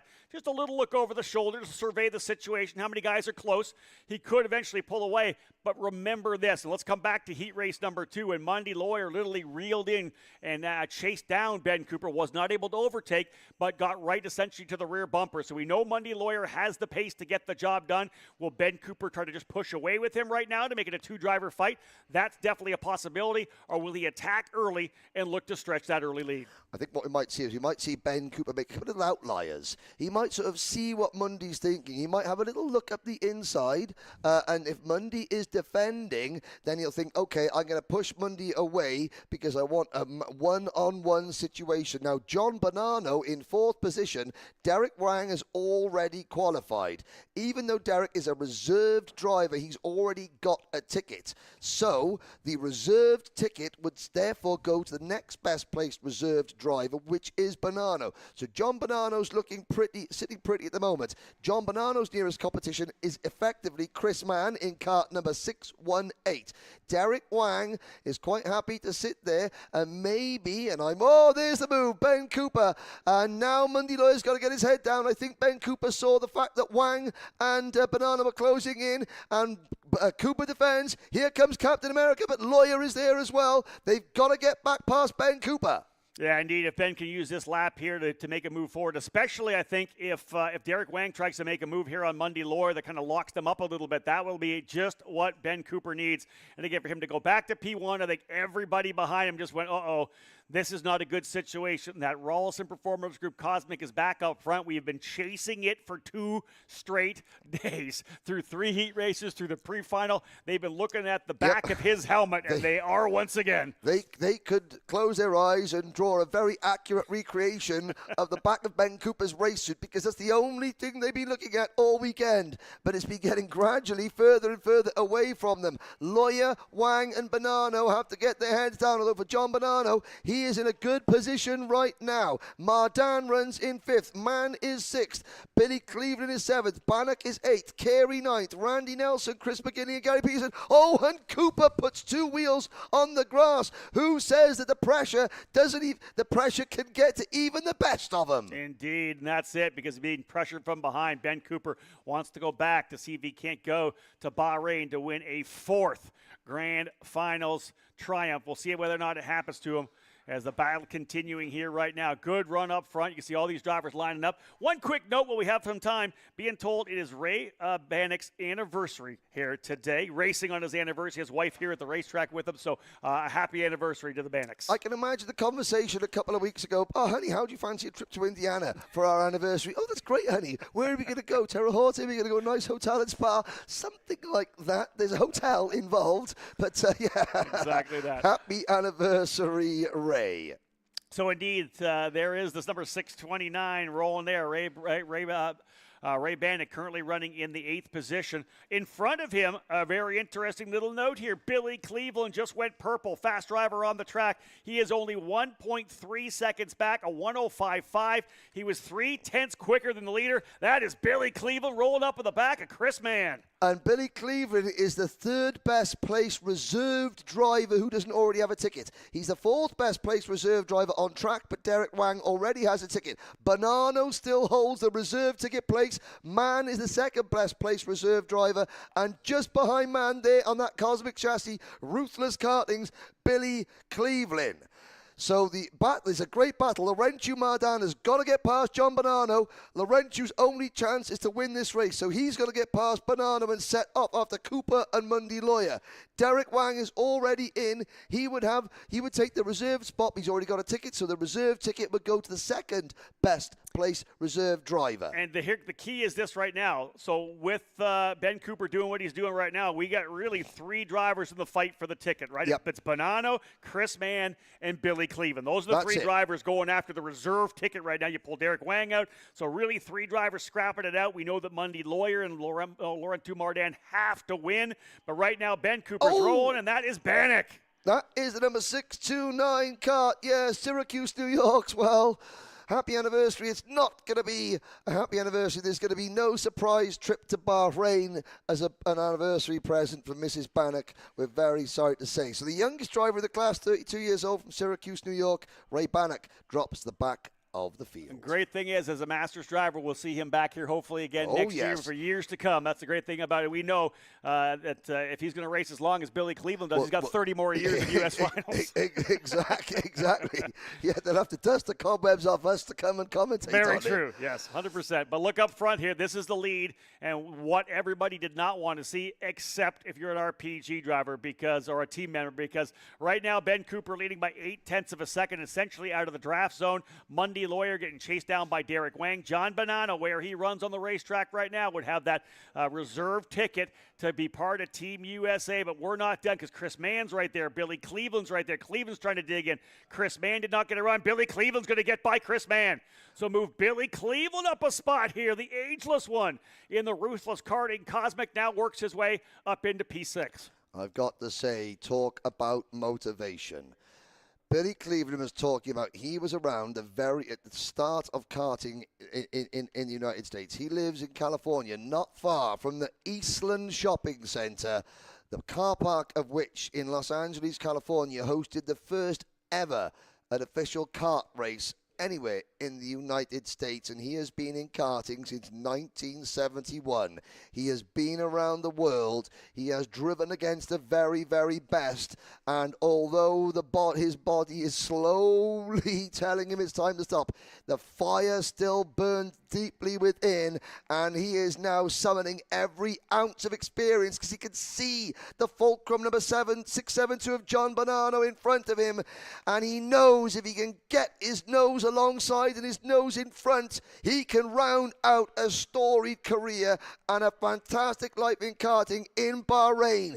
But he's got to catch him first, and then he's got to pass him as Cooper continues to pull away. 8 minutes to go. Yeah, a long way to go. Still another 16-minute race here for the drivers in this Masters category. We're just past the 8-minute mark. So once we get to 16, we'll add those 2 additional laps. So still a long way to go as the drivers continue to line up. You see this kind of line up here, 3rd, 4th, 5th. In fact, Wang closing back up to Mundy Lawyer a bit. So 2nd back to 5th, separated by about 0.7 of a second. Mundy Lawyer runs 2nd. Derek Wang 3rd. Laurent Tumardin 4th.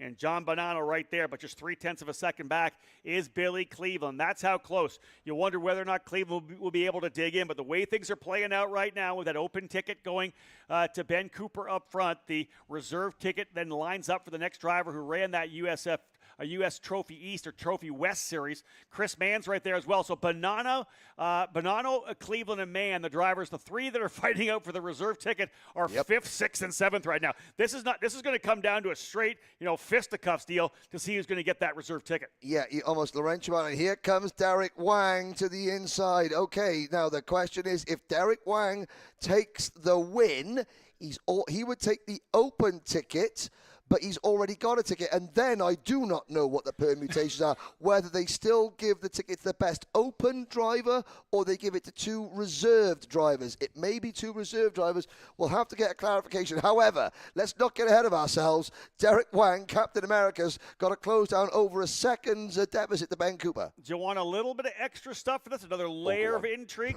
David Collard on the racetrack right now just sent me a text message that said there's a little bit of mist.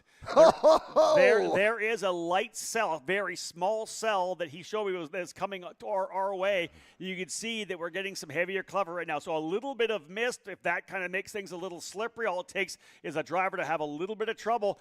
Would we potentially get some rain? It wasn't in the forecast we started the day, but a minor cell coming towards the racetrack. Well, we'll keep looking at the Race Hero live lap timing screen, and I'm looking at the radar, and yeah, we're in Spiceland.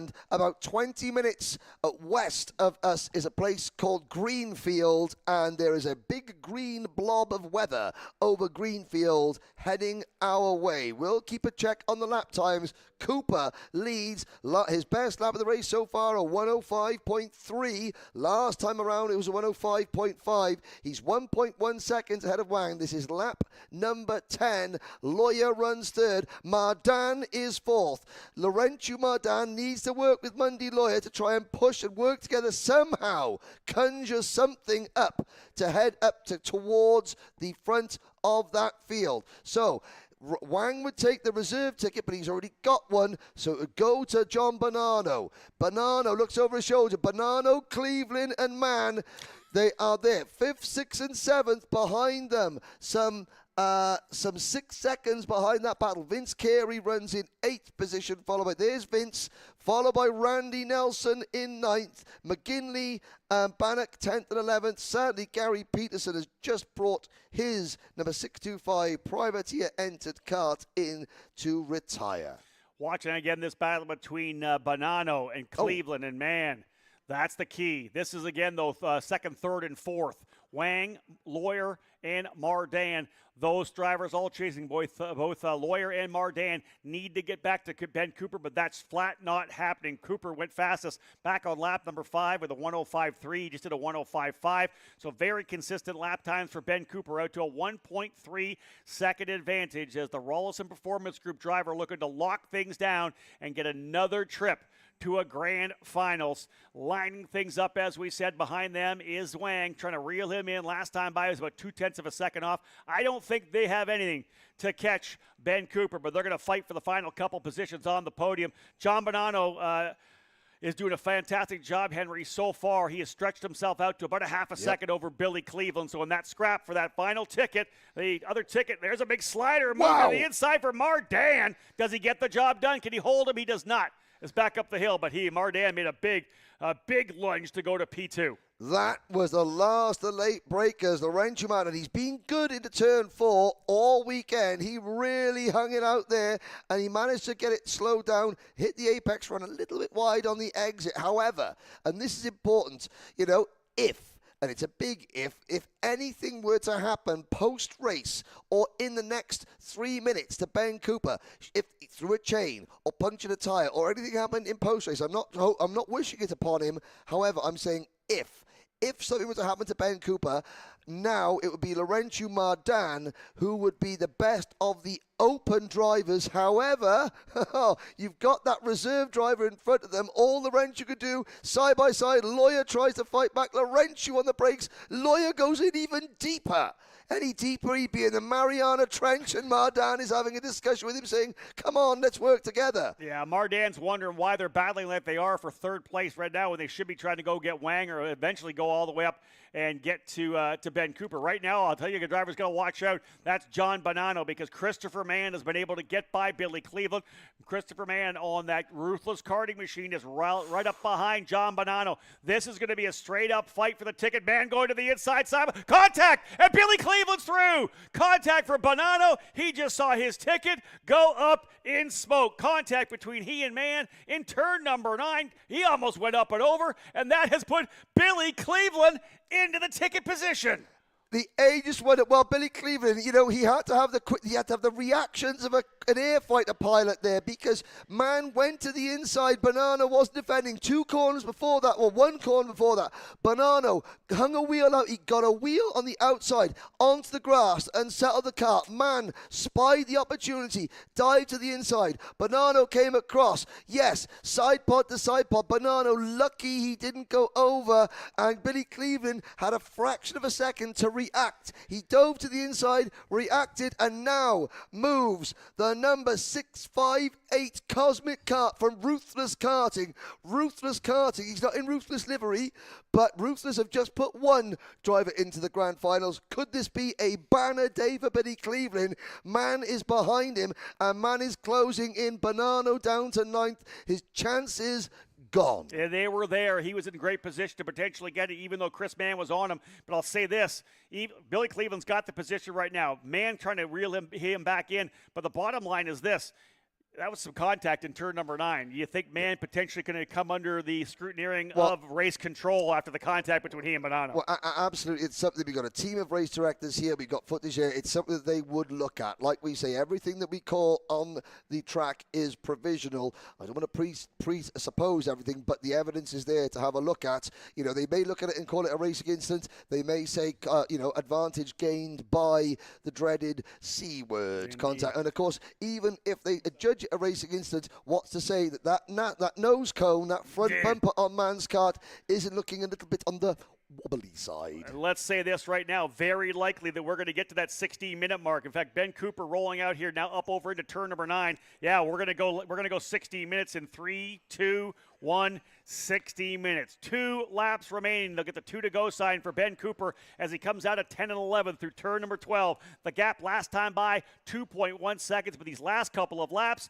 have turned the tables upside down. Cooper your leader, Wang in second, Mardan runs third, Mundy Lawyer in fourth, but Billy Cleveland still right now ahead of Chris Mann. The contact between Mann and Bonanno has put Billy Cleveland in a position to potentially take the ticket for the reserve drivers. Mann has closed back up, and we may have ourselves a battle for the position, but I fear that Mann is going to get some kind of a little note when he comes off the racetrack. He'll probably have a request of an audience with some member of the officials team. Now, though, Billy Cleveland, what did I just see? Billy Cleveland jumped up and down in his seat coming out of turn number 3. Is that a sign that maybe there was a sputter in that engine? Mann goes through. Chris Mann takes the provisional reserved spot with less than 2 laps to go. And I said, coming out of turn number 2, Billy Cleveland sort of jumped up and down in his seat. We'll have a little look. Is that car missing something as he goes through the power band? Mann caught him and passed him. Is going to be coming to 1 to go. Cooper leads by 2.2 seconds. Let's throw this out there. Billy Cleveland, is there an issue with Billy Cleveland? Chris Mann's got by. Randy Nelson's the next man in line. I'll just throw that out there. If there is something potentially wrong with Cleveland's kart and he slows up, Randy Nelson would be the next man in line. Now, we know Cleveland's still digging there. You can see him working, but this is the final lap for Ben Cooper. Let's put the focus back where it is due right now. This driver has been the dominant factor on the weekend. A late entry came in, rolled onto the track on Thursday, was a monster out of the gate, knew that the rest of the crew was going to dial things up. Here's Billy Cleveland back, contact again. They continue to fight for the ticket.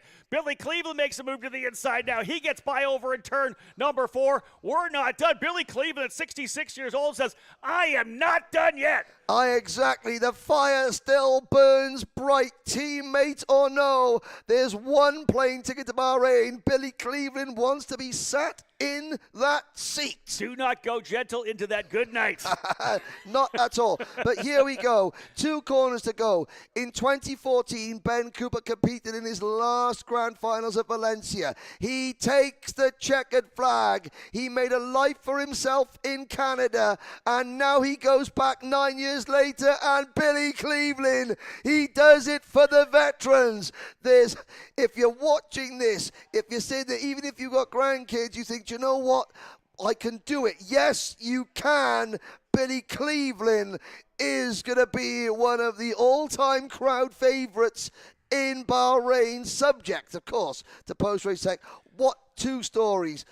Ben Cooper, I've known him for 10 years. He's made a career out in Canada. He's run a team. He's a very successful driver coach. He had a family. He's had some good times. He's had some very bad times. He's come back. He says that he's got 8 drivers from Team Canada that he coaches. And that was the motivation to try and get a ticket to Bahrain, to show the drivers that he coaches, hey, your teacher does know what he's talking about. And also he says, look, I'm still young enough to do it. Why not? I don't want to live a life of regret. I can attest to that. He was my coach at the Super Nationals last year. Just so fantastic with all the input that he gave me throughout the weekend. And to be able to be there now with his drivers as part of Team Canada, what a great run for Ben Cooper. Dominant factor all weekend long. The fight for that reserve ticket, though, he could not have got more exciting. We're going to talk about that in a second, folks. But Derek Wang coming home in second, Laurent Toumardin in third. Billy Cleveland, of course, the contact between Chris Mann and John Bonanno took both of those drivers essentially out of it. Mann was able to get back by Cleveland, but Billy went at him on the final circuit, threw it in there in turn number 4, and he comes out with a P5 position. He started 10th, ends up in 5th position, 66 years young, and what a way. This is not his last national event, folks. He is going to cap off his national level racing career on another level internationally in Bahrain. Absolutely superb. Billy Cleveland unofficially takes the reserve ticket. Amazing. The second reserve driver home was Christopher Mann. The third reserve driver home was Randy Nelson. Randy Nelson will be looking very close. So, did anyone see anything? Between Cleveland, between Mann? He stands, and this is why you should never ever give up in karting. Randy Nelson is the third best of the third best driver of the reserve driver. We have got 2 races to go. We're looking at the skies. What else can this fantastic event throw at the drivers? Yeah, David Cole just told me it is sprinkling here trackside right now. 2 more categories still to come. Minimax and Senior Max still to go racing here right now. We are having some sprinkles. Cole's telling me it's coming quite a bit more right now. Umbrellas are coming out as well down on the track. You can see that there by the Racers Grill. Ladies and gentlemen, we've had almost everything here this weekend. Might as well throw some rain at it, too. We talked about a small cell that was coming across just as 2 more races still to come. Minimax getting ready to roll, and with that driver lineup is my colleague, Henry.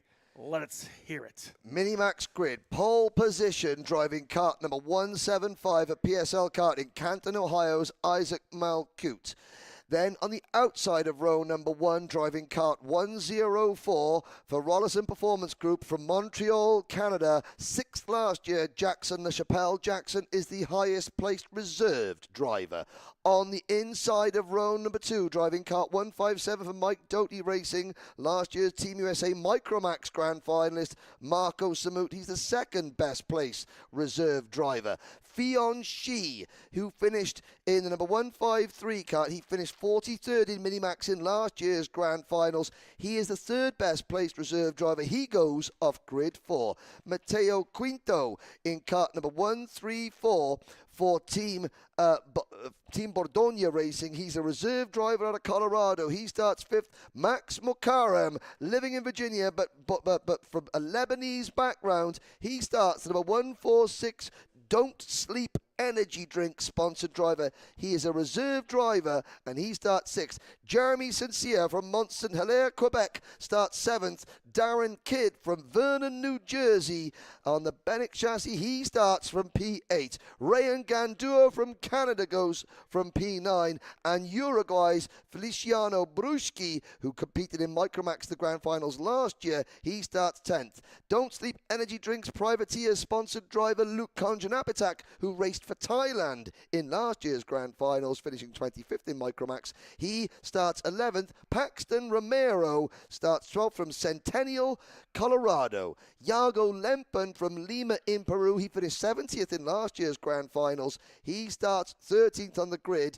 Gage Grant, I'm not sure will go out. And then the big story, Gage Korn and Oliver Warner, who finished 1-2 in the pre-final.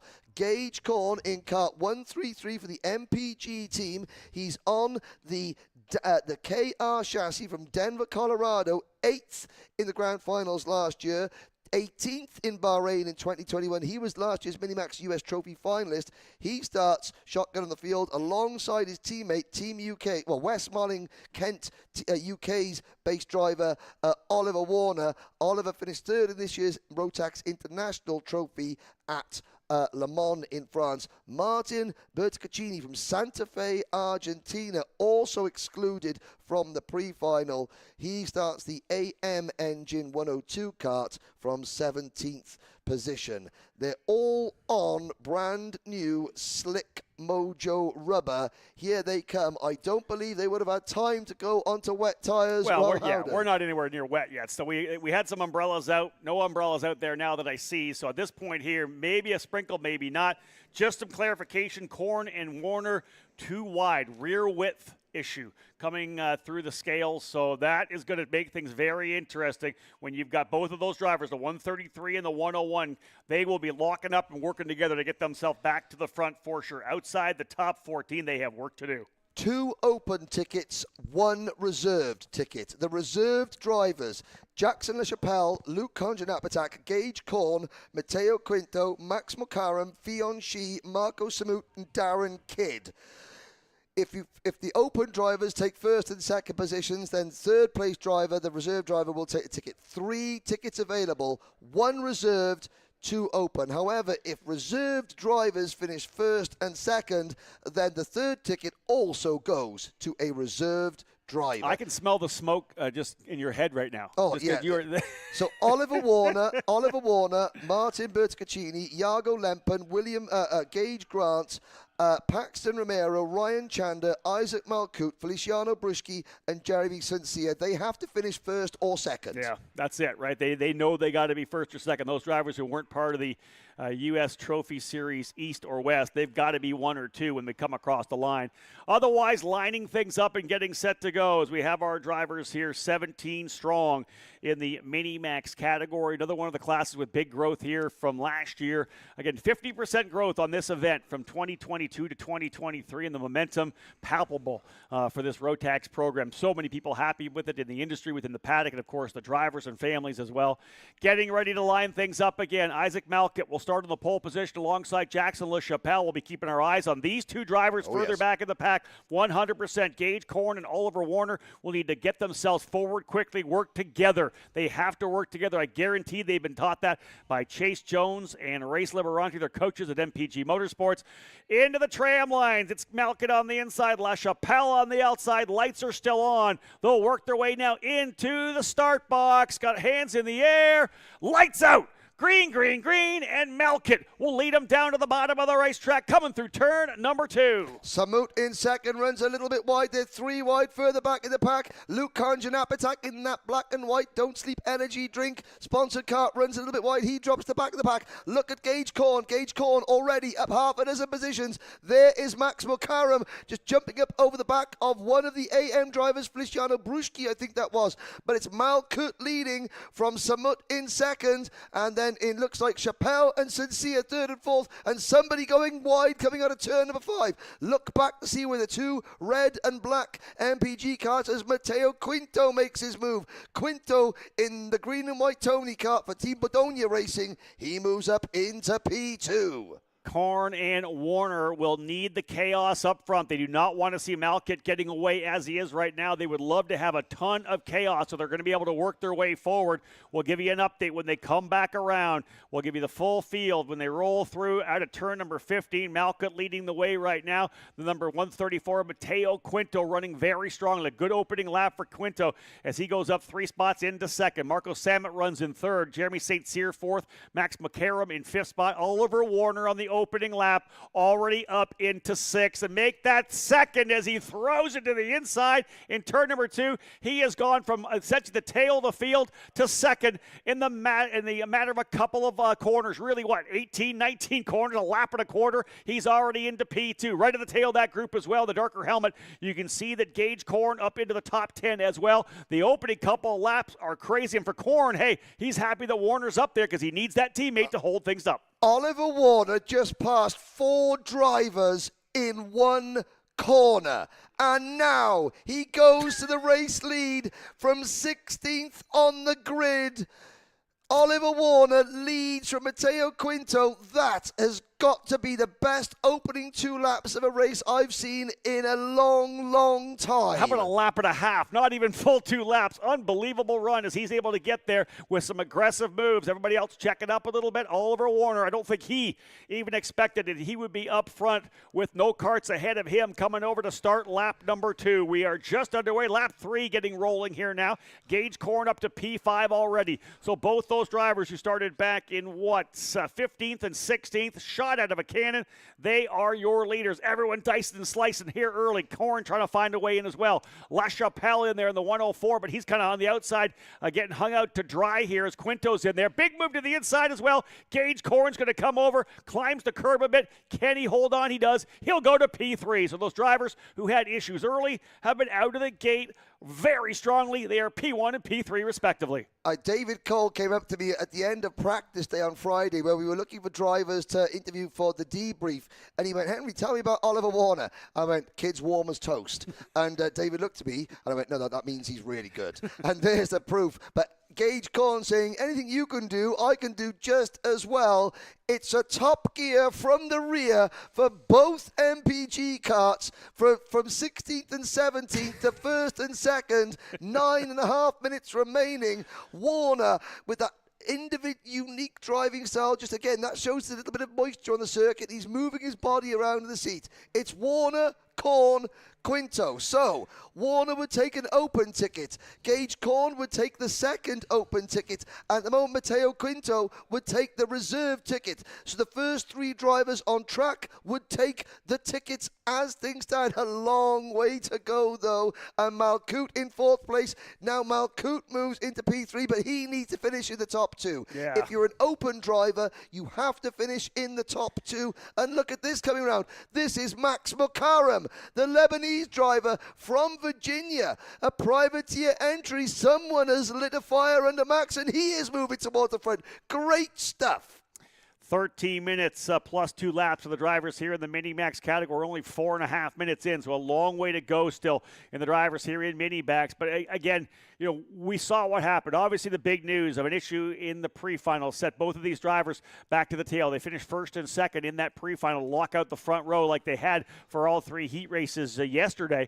And indeed, the storyline would have been, as we said from the get-go, they have to work together. They have to, you know, they have to pick their way through. They got to not make mistakes. They have to hope that the drivers up front are battling like crazy. No. Just the first lap and a half, and we'll work our way to the very front. And again, for Oliver Warner making that great move. We got 4 drivers up in turn number 2, got another one down in turn number 4. He went to the lead a lap and a half in. So this has been a tremendous performance. But now there is work to be done because we're just getting into it. Everybody's settling in. Max McCarram, maybe that's one of the best things for them is you got a driver who hasn't been up front throughout the weekend. Yeah. Now he's kind of, you know, punching above the weight class right now. We'll see how he handles the pressure. This is absolutely superb from Max McCarram. You know, at the start of this year, I met Max for the first time at the start of this year down in Florida, and he moves into P2. Yeah. Fion Shi, meanwhile, in 7th place, has set the fastest lap of the race. But Max McCarram, he said, I watched the grand finals last year. I watched Christopher El Fagali for Lebanon win in Minimax, and it was so inspiring for us as drivers with roots in Lebanon. So I gave him Abdo El Fagali's phone number and said, look, contact Abdo, you know, tell him that you exist. And Max did, and Abdo got back to him, and Max's dad said, look, we're not there yet, but in a while we're going to go to Lebanon, we're going to race, and we're going to meet our heroes. Well, Max, I've got to say, you look ready to me. Are we going to have a new leader? Not quite. It's Warner, McCarram, and Korn. It's Warner with the open ticket. McCarram would take the second open ticket. Gage Korn would take the reserve. New leader, Max McCarram. Where has this come from? We have not seen McCarram run in the top 5 all weekend long, but very strong out of the gate. He'll watch Warner go back by in turn number 6. This is when you've got to take your time. He'll go back to the inside of turn number 7. Not many passes down in 7. Ryan Norberg won. Add Max McCarram to it as well. He opens the door coming through turn number 9. He could potentially get freight trained. No, he's going to go side by side with La Chapelle. He's got to give it up as Quinto comes in there. Matteo Quinto right in there, P4. Once again, MPG goes 1-2 with Warner and Korn. So much action back and forth. There hasn't really been much of a breakaway, although we are getting potentially a 7-kart group stretching out here right now. They've got a little bit of a back gap from Fion Shi back to Feliciano Bruschi, about 0.6 of a second as this front group trying to pull away. Yeah, behind Bruschi, you've got Ryan Gandor in 9th, Jeremy Sancia 10th, Marco Samut down to 11th, then Martin Bertaccini in 12th. Gage Grant didn't take the start. The 16 drivers that did start this race are all still running. It's an MPG 1-2 privateer driver, Max McCarram in 3rd, and he runs wide coming out of turn number 4. Game over, McCarram. No, he saves it. He saves it, but he drops the back of the lead group. Okay, Max. Big moment. Shake it off. Get back into your rhythm. Scrub the dirt and detritus off your tyres and focus. You've still got 5 minutes. Don't overdrive it. That you can get back to the front as now Malkout comes up the inside. She's the back. Here comes Jackson LaChapelle. So it is Warner, Korn, and Quinto. 1, 2, 3. They would be your 3 ticket holders as things stand. This has been a very interesting race for sure, as was the pre-final, because we saw a lot of a great speed and almost domination out of Isaac Malkit yesterday in the final 2 heat races. He's not shown it as of yet. He's been in the middle of a fight, to be honest. He's P5 right now, right behind La Chapelle. He's got Fionn Shi coming up behind him, too. We'll see whether or not we have some late race pace out of Isaac Malkit, currently P5. There's a move for La Chapelle. He goes to the inside of Quinto, and the driver's all the way off the racetrack further back. I think that might have been... It was Bruschi or Bortocaccini. Okay, that's a potential there out back. So again, a driver dropping the wheel. We talked all about it. Not hard when you're carrying so much speed through turn number 2. All it takes is you drop a wheel and it immediately gets shot off the racetrack. Some drivers have gone over not that far off. Others way back into the grass in that corner. But nonetheless, up front, still these 2 drivers running essentially P1 and P2. Gage Korn being a pretty good wingman right now. I have to say, so Korn, Quinto, La Chapelle, Shi, and McCarram are all reserved drivers.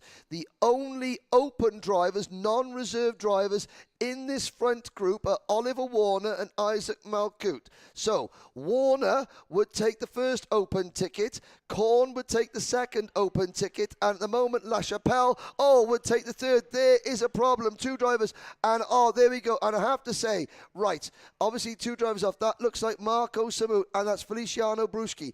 We'll talk about that later on. There's been an incident, obviously, and somebody has pulled off at the side of the circuit coming through turn number 6. What I would say, it's number 171. That is Ryan Chandler for the RPG team out of the group. You saw Bruschi running over to the other driver, which was Marco Samut, to make sure he was okay. So, yeah, there was contact between those 2 drivers, I believe, down in turn number 13. The right-hander that leads into the final complex of corners. They got together and got into the barriers there. Again, laps ticking away here right now. Remember, 13 minutes plus 2 laps. We're past the 10-minute mark, so down to a little less than 3 minutes before we get that 2 to go. Hopefully we'll get somebody on that scene of the incident as the drivers come through the double apex corner here. They'll work their way back out through turn number 12, and a little bit of a gap here right now for Oliver Warner. He gets a couple of kart lengths as they'll work their way down here. This is, I believe, where the incident was. They've already got that cleaned up there. That's good. Yeah, and now we can talk about it. We'll talk about this lead battle 2 minutes ago. Bruschi, at the grand finals last year, somebody else crashed from Hungary. Kart rolled over. Bruschi stopped his kart to make sure he was okay and actually moved the driver off the circuit.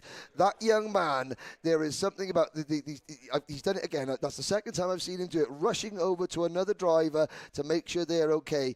And that goes above and beyond any result on the track. Oh, it's raining. Yeah. It's raining. Look at everyone running wide at turn number 2. The cat's going to be thrown amongst the pigeons. It's Warner and Korn, but it's raining down at number turn 2. Warner's the guinea pig. Warner is the guinea pig. He's the one that's got to tiptoe his way around. Oh, and a spin. Bortocaccini takes out Quinto. Yeah. There goes 2 contenders. And who's that leading now? Is that No, it's La Chapelle in third. Yeah, the MPG drivers are handling it right now. David Cole just let me know, raining significantly harder onto the track. Gage Korn has gone to P1. So indeed, the rain that we expected starting to arrive. Watch these drivers really trying to get the body weight over. They're running the outside line. Key is to try to keep that power down. We're less than a minute and a half away from a 2-minute signal, and we have just thrown something wild at these young drivers. All of them trying to find grip on the racetrack. A little drop there for Gage Korn. Right now, the 2 MPG drivers are pulling away up front. Then look at this run. I love the line right now for Oliver Warner outside, trying to stay away from the grip, driving it back in. You know what a rain line looks like. And with these drivers on the slick mojos, checkered flag being thrown. They've thrown the checkered flag early. And it's going to be the 133 of Gage Korn. I don't know why we went checker there. They threw the checkered flag. Maybe it could have been a safety issue. The race director could have thought it's getting too dangerous. We can't stop the race. I don't know. The checkered flag has come out. I was going to say that Oliver Warner taking that wet line, you've got to stay off. You've got to stay off the rubber.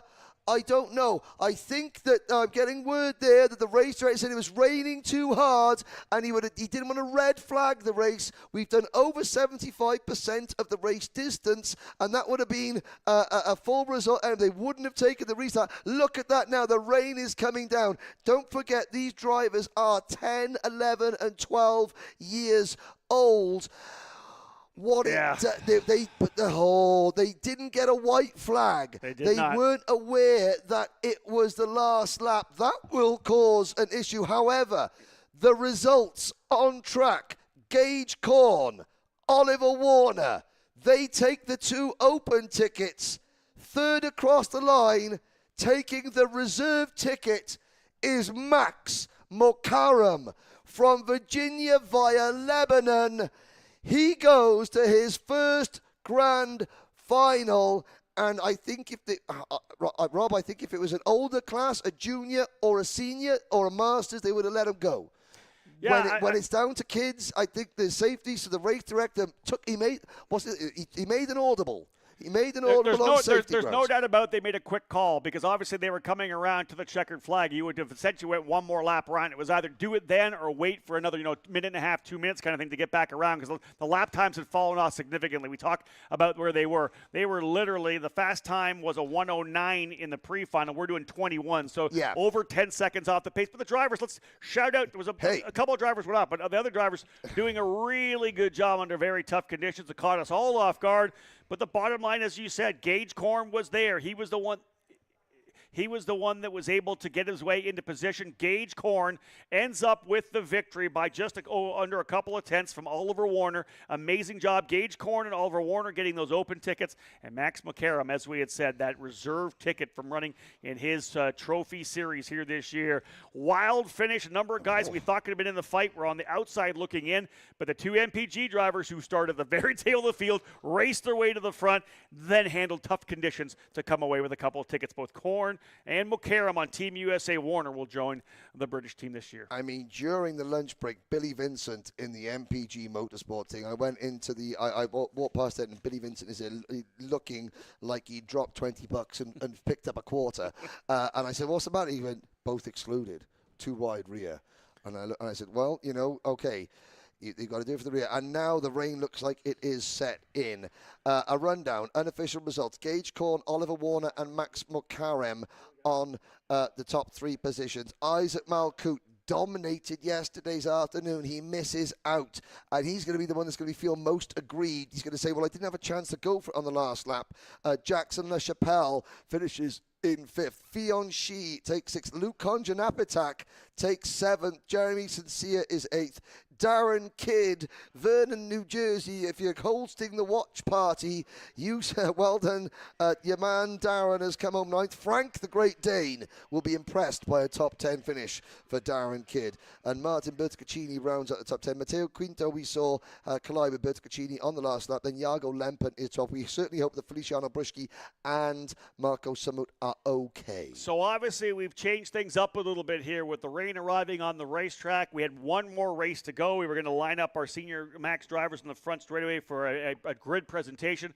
We're in a kind of a weird place right now. We have to figure out exactly what we want to do. I'm sure the race director wondering if the track is going to stay dry. Is it wet? Yeah, they're going to want to make the right call. So we're going to stand in a little bit of a standby pattern, a holding pattern right now. Don't go anywhere, folks. We got some great Rotax content to stream on you here right now. We're going to get a hold of race control. We're going to find out how we're going to approach the final session, the final race of this year's US Trophy Final. Don't go anywhere. Lots more to come here on Kart Chaser.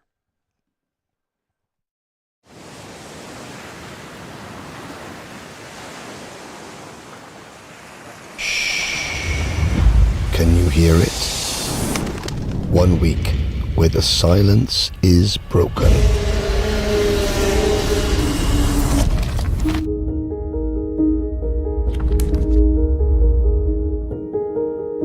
$394 drivers, 60 nations, united in their goal to be the best, the very best. This is the most equal race in the whole world. I will win. There's no opportunity. No one has ever won junior, senior and DD2 before, and that's what we are aiming for this week. 1 week where every second counts.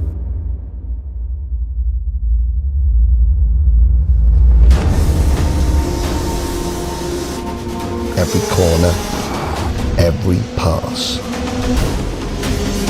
The competition does not get tougher, than this, closer than this, more intense than this.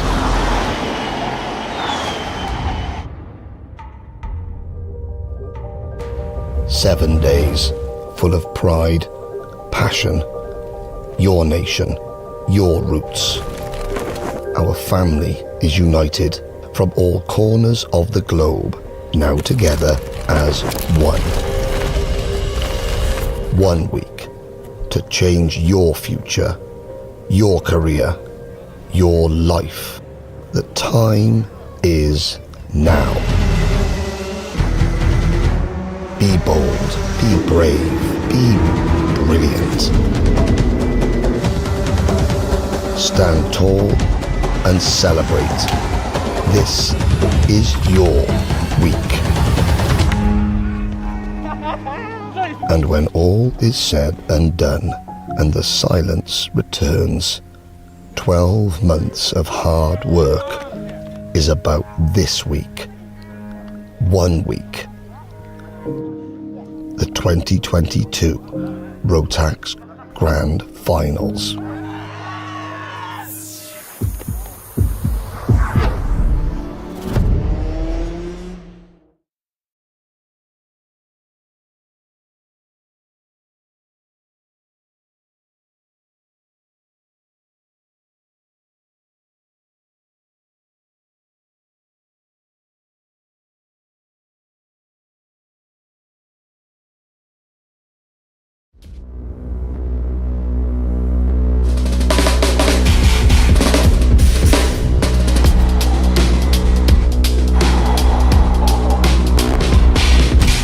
We've had a really exciting time throughout this project, and we've moved forward now to a complete in-house project, E20 electric powertrain, and it's really been an exciting journey because with anything new there's a lot of learning along the way, and this has given us a lot of strength for the future. We've also now introduced the junior category because the younger drivers would also like to experience this. It's very powerful. Like coming out of the corners, you can definitely feel its power, but it's silent, so you can actually hear the tires squealing. I had a wind sound because there's no engine sound. To see the kart on track now, the way it performs and how easy it is for the customer to handle, this is really fantastic. I must say it's really nice, and also with this boost button you have to be some clever also. Boost button, boom, and poof. After all the sessions we get to see the telemetry compared to the fastest guy all the time. You can analyze the data and see where you're at and compare yourself. It helps a lot though. The Rotax guys are so friendly. They have so many knowledges about E20. It helps everybody, not only me who needs a 10, it helps also the other guys. We will have electric powertrains for every age group, and this was what it was all about at the start, is to try and bring new people to the sport, and it's there trying to grow the sport as a whole, and I think this is the key message.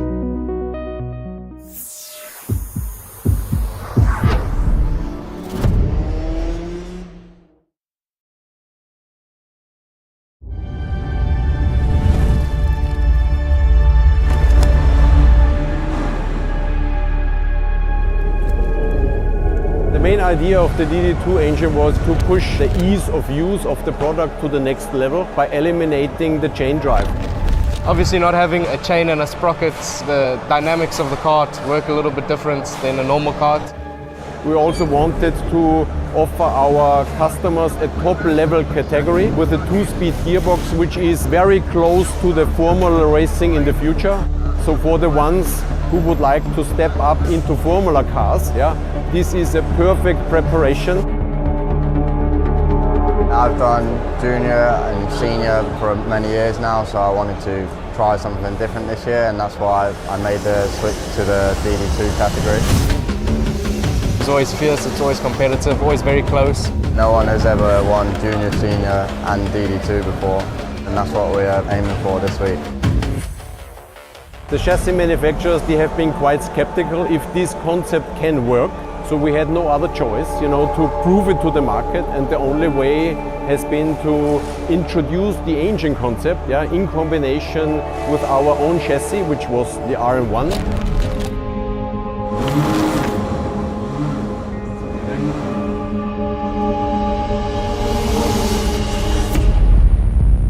For me, it's unmatched to anything else.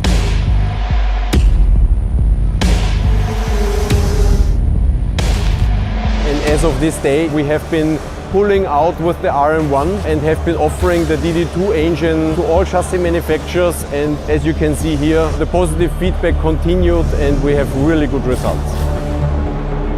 And I think it's just to wait for everyone what's the next innovation from Rotax that we present.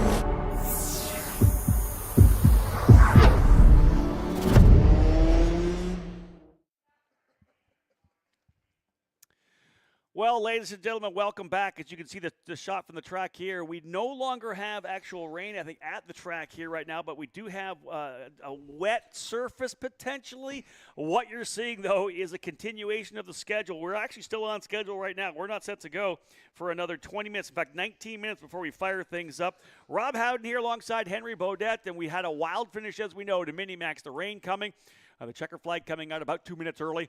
And again, a light sprinkle still happening on the racetrack right now. The kart's being brought out onto the front straightaway. Henry, things are going to be exciting. We're going to have Xander Clemens do a full-on driver introduction, the whole kind of a grid walk, a kart introduction. But here what we have right now, the drivers working their way out onto the racetrack. You see a couple of umbrellas there. We've got the wet tires, I believe, I think on the side of the karts right there, on the trailers, right, or the kart stands right now. You can see the rain kind of falling a bit. Some drivers under the umbrellas, some not worrying about it right now, including Diego Ramos.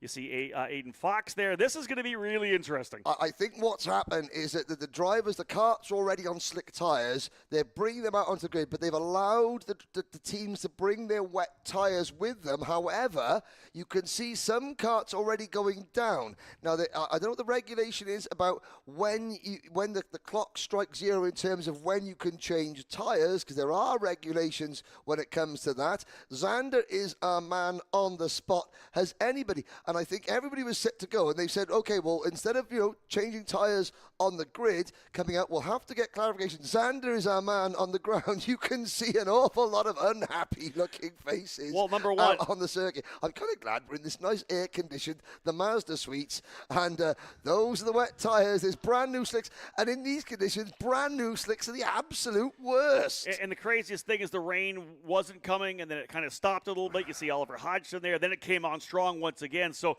we're seeing how this is all going to play out. I would assume they would give themselves an opportunity. If they declared a wet race at that point, will they all have to go to the rains, or can they, if it's declared a wet race, can they then potentially stay to the slicks if they want? I don't know how it'll play out. I mean, obviously in Europe, you have the meeting is designated one of three ways: dry, wet, or open. If it's dry, you have to run slick tires. If it's open, you're given a choice. There it is. If the race director declares a wet race, you must run wet tires on safety grounds. I mean, it's the headline class. We've got headline drivers. This is the best of the best. If they do go on, and there you can see, so Jerry White in the Kartworks team boss there, he is the first one changing tires. So that means he must have been told you're allowed to change tires. Xander is going to be down there, and you can see in the background there, somebody else putting a wet tire on one of the Fulcrum competition karts. Or is that a slick tire going back on? Well, here's Xander Clemens down there right in the middle of the scrum. So we'll find out whether or not Xander's going to be ready to go for us momentarily. We got the camera down there. We're going to have a lot of fun here, folks. We're doing our full driver introduction, but this is not something I think we expected to see here today, of course, but we are most definitely getting ready to fire some things up. Well, Xander, I think you're a man on the spot. You can tell us what is going on. Slicks, wets, what's the ruling? All I know is that we're dry and you're getting wet.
Row number 8, Zimming Wang on the inside, then moving to row number 7, Timothy Pernod here in that PSL Karting Bureau Art. The Canadian's going to get set to roll from position number 14. Josh was 13th in the pre-final.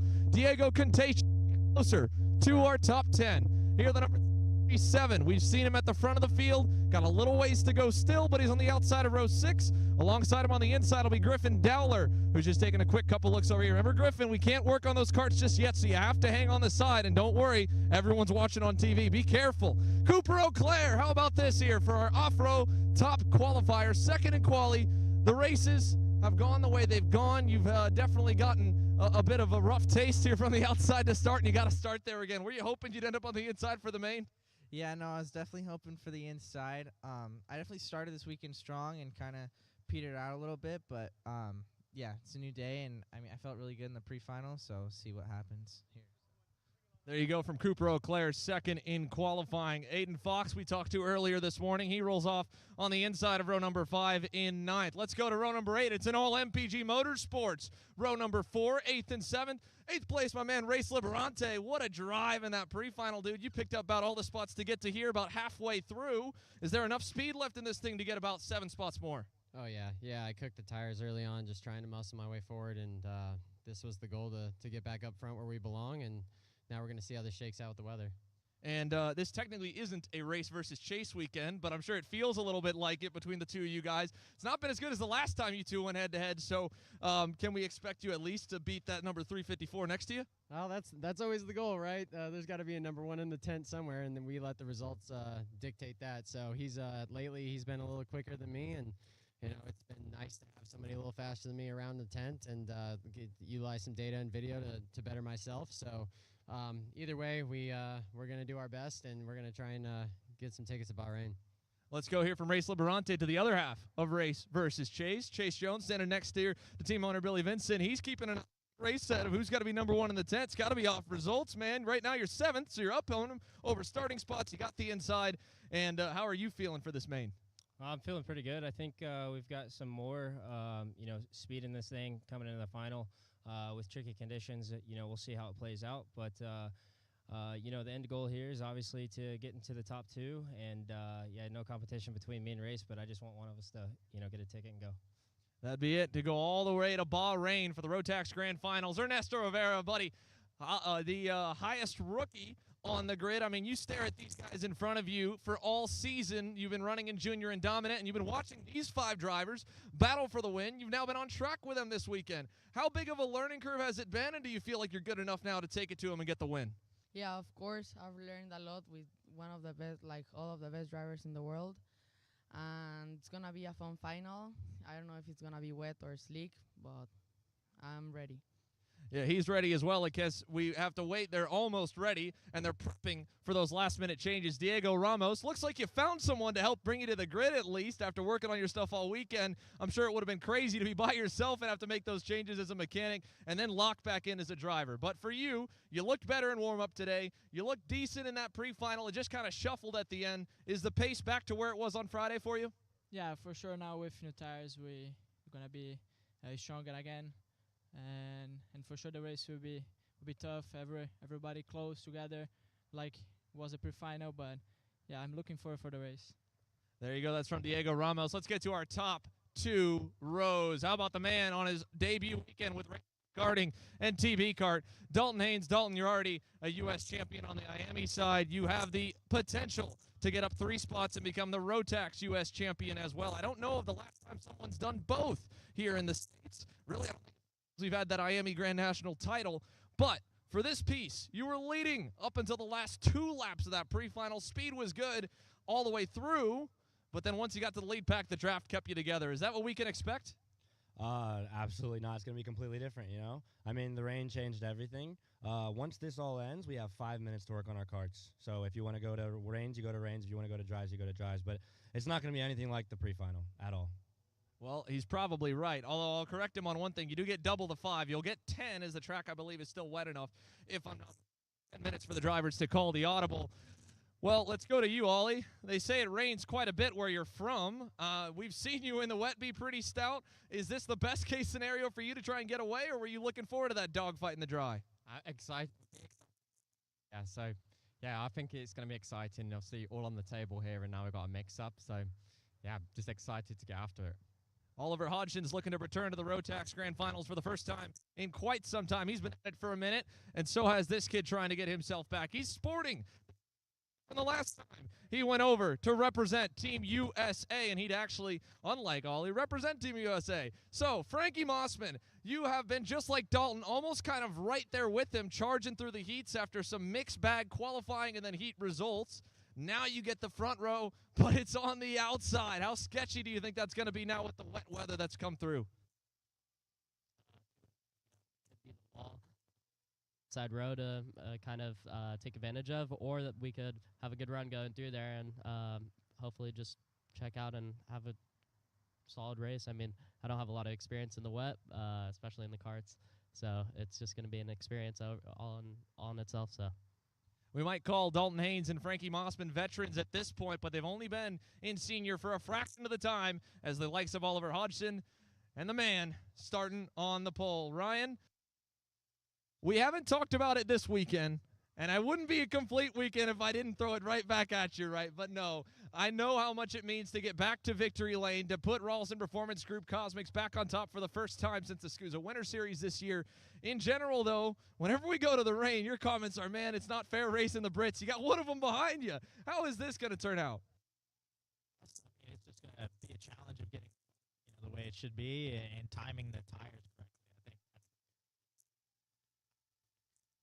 threw a big wrench in it for everybody, so I don't know. I don't know how it's going to go. Beyond that, of course, this weekend has been a big learning curve for both you and the team, getting back onto the Rotax Max power plant for the first time all season to try and get back to the Bahrain World Finals. Looks like you've got it pretty good. Do you feel confident if you get that ticket with what you've learned on how to tune these things in, they'll be a threat once again to represent Team USA for the win if you make that ticket? Yeah, obviously. I mean, we almost won it in 2019. I mean, we were fighting for the lead. We were in the lead quite a few times in that race. So, yeah, we know what we're doing. I mean, it's a new package. It's a little bit newer, As the weekend's gone on, and some more time. First. Well, you live in Orlando, but for anyone that races in the U.S. for a long time, we live a good part of the year here at Castle Motorsports Park. Can I ask you what tire you're going on here for the main in this 10-minute window? Flip a coin, man. I have no idea. I mean, at this point, we've got 10 minutes, and we'll probably all wait till the last 5 to decide. Well, that's going to be it. Ryan Norberg starts off pole. Mr. 7-time is trying to get a world or a grand finals berth to Bahrain. I'm going to send it back up to you, Henry and Rob, because the 10-minute timer is just about to start right now for tire changes if they want them. Xander, so much, and indeed a 10-minute window for the drivers to get things changed up, and exactly what Ryan Norberg said.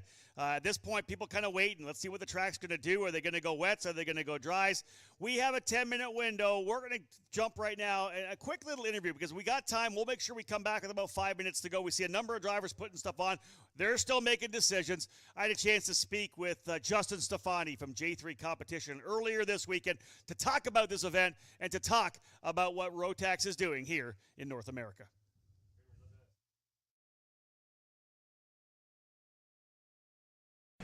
If there's any proof that Rotax is growing, it is a 50% growth from last year's US Trophy Final to the one here in 2023. Justin Stefani from J3 Competition. A lot of work has gone in from last year to here back again at Newcastle. Can you talk about the work? Can you talk about how good it feels to see a bigger paddock and a 36 kart grid in Senior Max?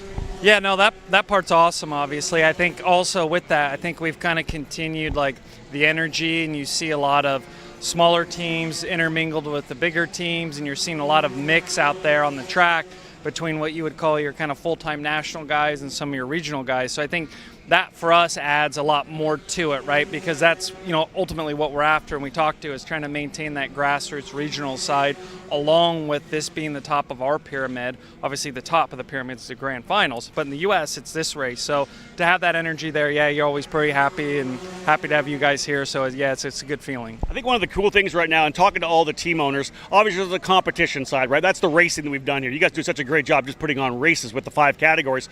But there's the business side and the technical side as well. Almost every team owner we've talked to have said that the Rotax package is fantastic right now. Any issues that were in the past are gone. They've fixed it. Everybody is so fired up about the engine package itself because that's the foundation of what you guys are doing. Yeah, I mean that's what it is, and that's the parity of the engine, and obviously everybody knows it's, you know, the most economical, I guess if you will, per lap, obviously the highest horsepower output per category, per, you know, that we have in karting, right? And the big thing was obviously that, you know, was 2014-15 was the parity issue, and when we took this on in 18, at that point we did our due diligence and we knew the parity was there, and we knew the value of the brand were there, and we knew the biggest uphill battle was going to be selling that in the sense of just educating people that, hey, the parity is there. And now that everybody's seen that, all those other great foundational pieces that Rotax stands for, we really have the full matrix put together, and I think that's what Rob's, you know, you're probably seeing, right, from the people is, wow, we knew it had all this, you know, great stuff about it, but now it has the parity too. So you're getting the competitors, the competition side, as you said, they're fired up about it because they can go now run their race teams, run their businesses, and know that they're saddling their drivers up with a really good piece, and you know, and they know they can do their job developing the drivers and working on the chassis and not spending their whole time working on the engine package, right? So you have that recipe, right, of success, and then you have the fuel, which is these events, right? Yep. The momentum you have right now. Last year's race was so good, it fueled the momentum in the Trophy East and Trophy West series. Those grew, and now we have 50% growth here. This is only going to keep feeding itself. You know you're going to see bigger numbers, both the East and the West as well. Yeah, no, I think so, right? And we just announced the West earlier this week, so that's a 3-race program, and that's going to hand out a set of Grand Finals tickets. So the whole idea was to get this spooled up to where we have this consistent journey, right? Every quarter, whether you're in the South, the East, the West, you can kind of map out a journey throughout the year, and then obviously at your local club or any of your local races you can still run the Rotax package. So I feel like now that we've kind of built this system where we have some throughput to it, to where now all of a sudden it used to be a barrier in the past, well, where am I going to race a Rotax, you know, one time a year? Now all of a sudden people can see I can race this at a big race or a meaningful race, if you will, every 6 weeks, and then you sprinkle in my club and the testing. Now we've built that web, right, that journey that the drivers can take. So here it is, folks. This is what we're talking about with this program. In any kind of sport, you've got the pyramid, right? You have the foundation, which is club racing. You have regional racing. You have the US Trophy Final, which is the top of what we do here in the U.S. And, of course, what everybody's gunning for, it's Bahrain or bust. It is getting to the Grand Finals. That's the full pyramid, and that's what Rotax has in place.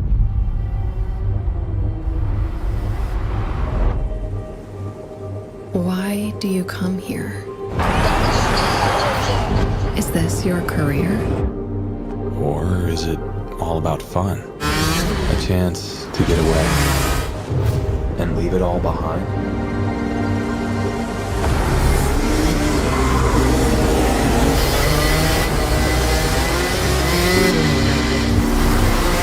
Or do you chase your personal best? Challenging yourself over and over again. Why do you come here? Maybe you're here to collect moments. Good ones. And not so good ones. Or you can't afford mistakes because you want that victory.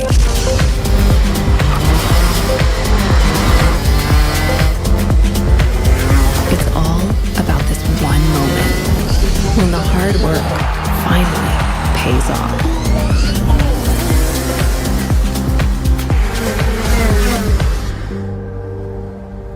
This is the place that brings us closer to the people who share our story.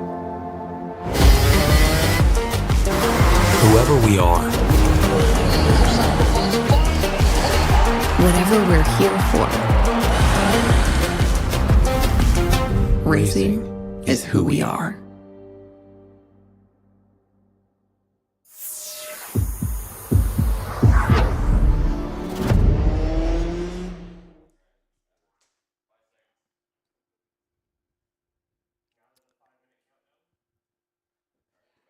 Well, folks, as we know, work being done here, an interesting setup right now. You see a couple of the teams have gone, there we go. We're less than 5 minutes remaining in a 10-minute window to get the tires changed. You saw Oliver Hodgen with dries up front and wets in the rear. We're going to send it right back down now to Xander Clemens. Xander, what is going on in terms of tire selection?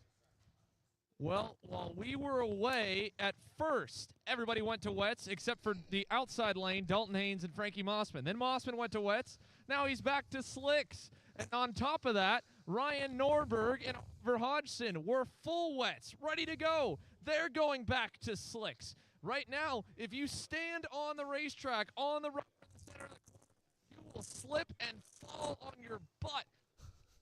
Just where the rubber's gone.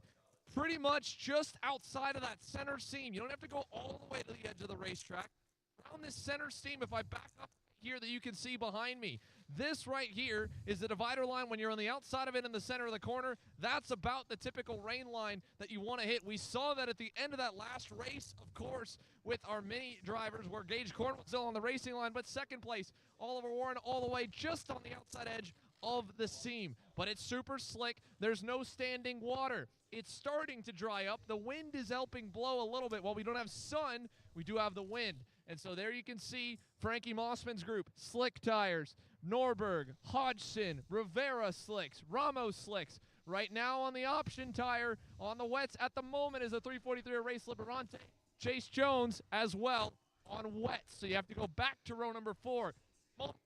It was all going to wets. About 2 minutes ago, it was getting to be 50-50. And now we are going about probably 75-25 to slicks here. You can see Ryan Norberg over here just taking a look at the racetrack. In fact, I'll get out of the view and show you guys a little bit of what the scene, because it is, with them getting into position just off the side of the racetrack. Norberg on the slick tires, Hodgson, Ramos slicks. You go further down the grid. Griffin Dowler is on slicks. Contagia, I believe, on slicks. And they're going to start setting down because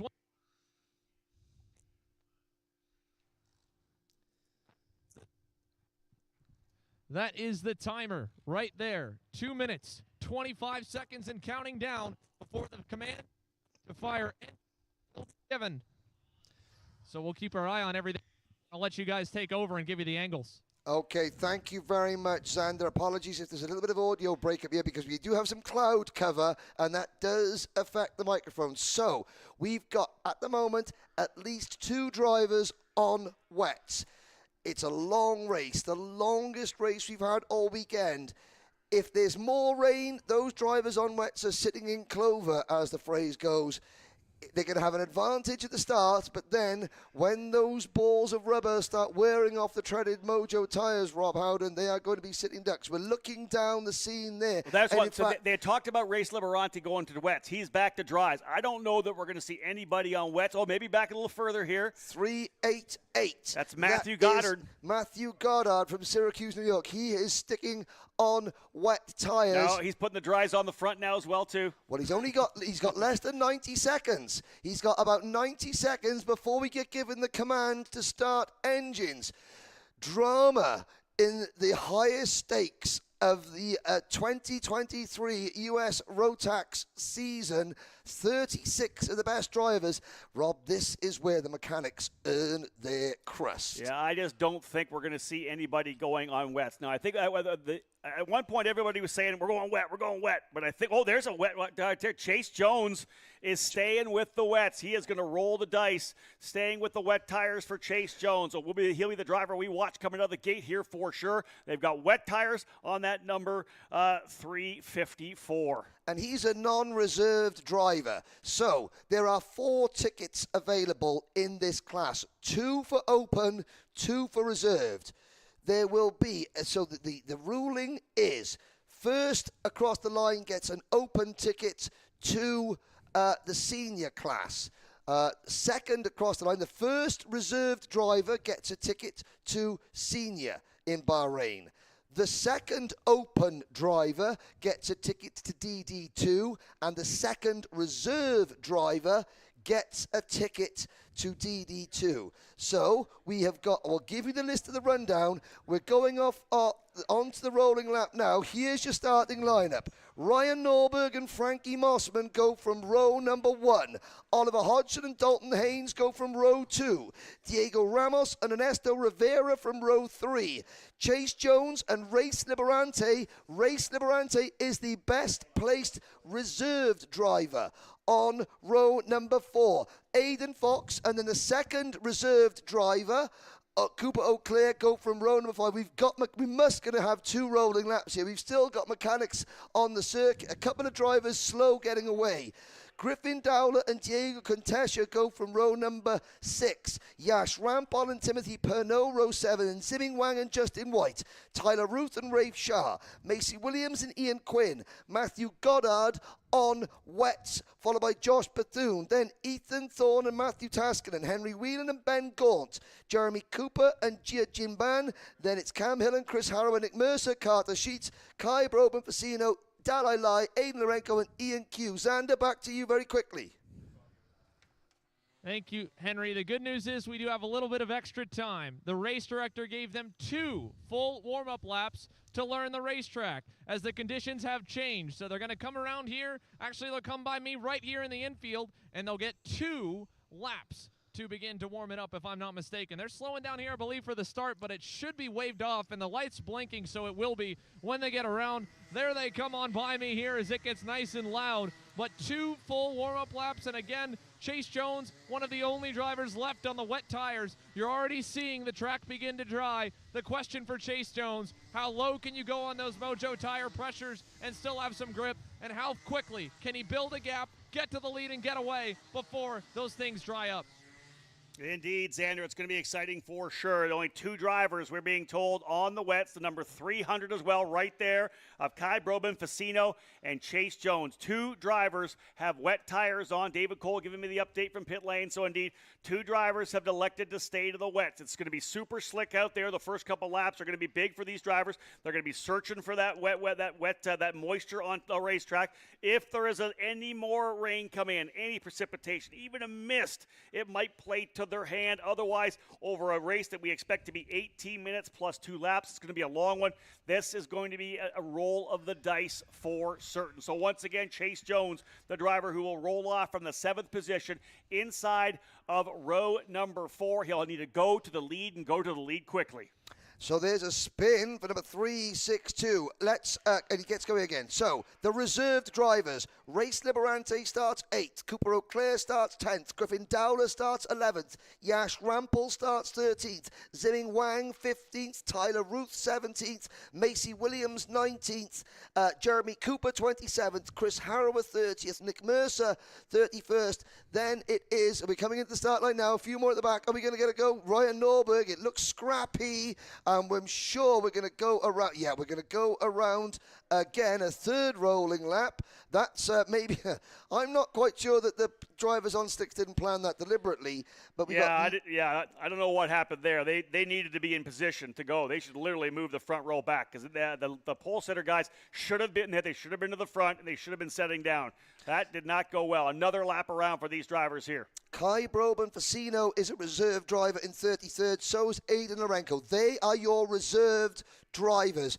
Everybody else fighting for the open slots. The first open driver across the line goes to Senior Max. The second across the line goes to DD2. All right, we'll be following that as we get going because a wrinkle in the day for sure. Everything had gone very cleanly through the entire weekend. The racing was unbelievably exciting. 4 fantastic main events. Another driver already off the racetrack as well. The 319 having trouble. A number of drivers struggling with the grip, and that shows you how good it's going to be for this driver right here, Chase Jones on the wets. He wants to get at. In fact, this will be good for him, to be honest, because it's going to clean off those tires a little bit. He's going to be very strong coming out of the gate. Let's see what happens as these drivers try to build some heat into these tires on what is a damp racetrack right now. Already, that extra rolling lap, you could see the drivers, and they're not spinning as they turn the wheel. So the track is going slick even now. And those 2 minutes, that could have been the 2 minutes that Chase Jones could have got ahead. Indeed. It's going to be very, very slippery offline. You're going to try and funnel 36 karts into turn number 2, where there may be one dry line. Everyone else slick tires. They're still not in formation. They've got to slow down. I've got to say, they've just got to go green. Norberg and Mossman have not done a good job of getting them slowed down. It has to be said. It's down to the front row drivers. It's their responsibility. Now we get the tail enders finally caught up, minus Jiban Jing, who is at the back of the field. But we're going to go green soon. Here we go. Last race of the day. Into the start box. Lights out. Green, green, green. And what's it going to be like in the opening corner? They're all going to try to hold on. Who goes off first? Couple of drivers off into the grass. Mossman has trouble. One driver around. Already to the lead is Chase Jones. Look at the contact already. And the one driver with some gap coming out was Chase Jones. He will lead down into the corner. Not surprisingly, right to the front. He'll leverage those tires. He's going to need an absolutely massive lead over the first 5 or 6 laps. He needs to get out 20, 30, 40 seconds out here and leverage everything he possibly can do. These drivers do whatever they can to try to find some grip. And Jones, as we know, with the wets on, the number 300 as well of Kai Broben-Facino, was he able to get through the chaos and get up to where he needs to be as well. We'll watch the rest of the drivers fight their way forward. What are these drivers like here? And then the car control, Liberanti right there, Dalton Haynes, these slick tires on a wet racetrack. It's not super wet, damp at best, I believe. And again, there they go, try to pull away. It was Diego Ramos starting 5th on the grid on the Birrell Art chassis for PSL Karting, who was the driver that got turned around first of all. And already, before we've completed one lap, Chase Jones's time at the front is over. Oliver Hodgson takes the race lead. Ramos was the driver that got turned around. It caused a huge pileup. I've only seen one driver pull off at the side of the circuit. So 35 drivers continue in this race. I'll try and give you the name of the driver that is out of the race. And I believe, Tyler Ruth, Ethan Thorne, Dalai Lai, and Jinban Ji. Jinban Ji goes across the line, so does Ethan Thorne. Oh, it was Tyler Ruth, the only driver that retired from that opening lap skirmish. And Kai Broben-Facino is not featuring towards the bottom of the field, but up at the front already, it's advantage slick tires. Yeah, already indeed. Chase Jones got out of the gate nicely, but Oliver Hodgson, as we know, the British driver does have substantial experience driving in wet weather conditions. It is not even really wet, as we said. The drivers are struggling to get the power down. They are getting the thing to jack the weight as they can, but the bottom line is here, Oliver Hodgson already the lead. You can see Chase Jones still trying to dig in, but the bottom line here is that not the kind of advantage he needed. As I had said before, he needed to be out 20, 30 seconds over the first 4 or 5 laps. It just didn't play out. I didn't like the fact that we went around for another 3rd lap. That should never have happened, because not only did they get another lap to warm the tires, but it was another 2 minutes of drying on the racetrack as well. That simply shouldn't have happened. Now, in second position, Chase Jones has gone backwards. That's not Chase Jones in second. That is Race Liberante for the MPGT team. He is the best placed of the reserved drivers at the moment. Race Liberante, he's driving the race of his life so far. All he has to do is sit behind Hodgson. Copy Oliver Hodgson's lines. He doesn't need to overtake him. At the moment, there's the number 343 car of Liberante in second. He can just sit there and book his ticket to Bahrain. He's the best of the reserve drivers. Dalton Haynes runs 3rd. He would take one of the open tickets. Ryan Norberg is 4th. He would also take an open ticket because Hodgson has already got his ticket. Then it is Chase Jones in 5th on wet. Griffin Dowler is the second best placed reserve driver in P6. Eric Contesha, Aidan Fox, Cooper O'Clair, Ernesto Rivera, Yash Rampal, and Henry Wheeler from 25th to 12th on slicks. Very interesting start to this race. Again, 18 minutes plus 2 laps. We have 3.5 minutes in. Look at this. Not Race Liberante wanting to go to the lead. He's right there with Hodgson. They'll work their way down the straightaway. And again, it's going to be tough because they're going to start being able to push, but they're going to have to watch the racing line. Even though the tires are starting to come up to temperature, once you do get down to where a dry line would develop, you can't then drop a wheel off off that line and have some trouble. And we'll see how things happen for Chase Jones. He's already back to 11th spot. So the roll of the dice with the wets did not play for Chase Jones. Here's the battle for third place. Dalton Haynes, the number 389 kart, the TB chassis from the Race Lab team. Dalton Haynes out of Greensboro, North Carolina, and Ryan Norberg from Orlando, Florida, battling away. As things stand, Hodgson would take an open ticket, but he's already in, so I'm not quite sure. The second open ticket possibly could go to Norberg. Liberante and Dowler running second and fifth at the moment would take the two reserved tickets.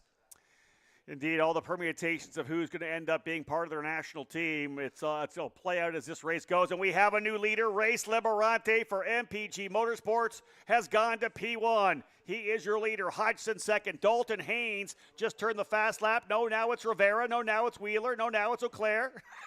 It's Henry Wheeler. 4 different drivers turning the purple lap as they run across the line. Liberante and Hodgson, 2.7 seconds up on Dalton Haynes. Ryan Norberg, Ernesto Rivera. What happened as well to Frankie Mossman? He's fallen down the order, started on the outside of the front row. I think he dropped a wheel on the opening corner. Yep. He went all the way down to 15th. Frankie Mossman going into turn number 2 on the opening lap was on the outside. Everybody else understeered into him, and then when Diego Ramos was turned around, Mossman had to take to the grass. Race Liberante taking the lead is bad news for, I believe, that could be bad news for Ryan Norberg, because Race would take one of the 2 open tickets.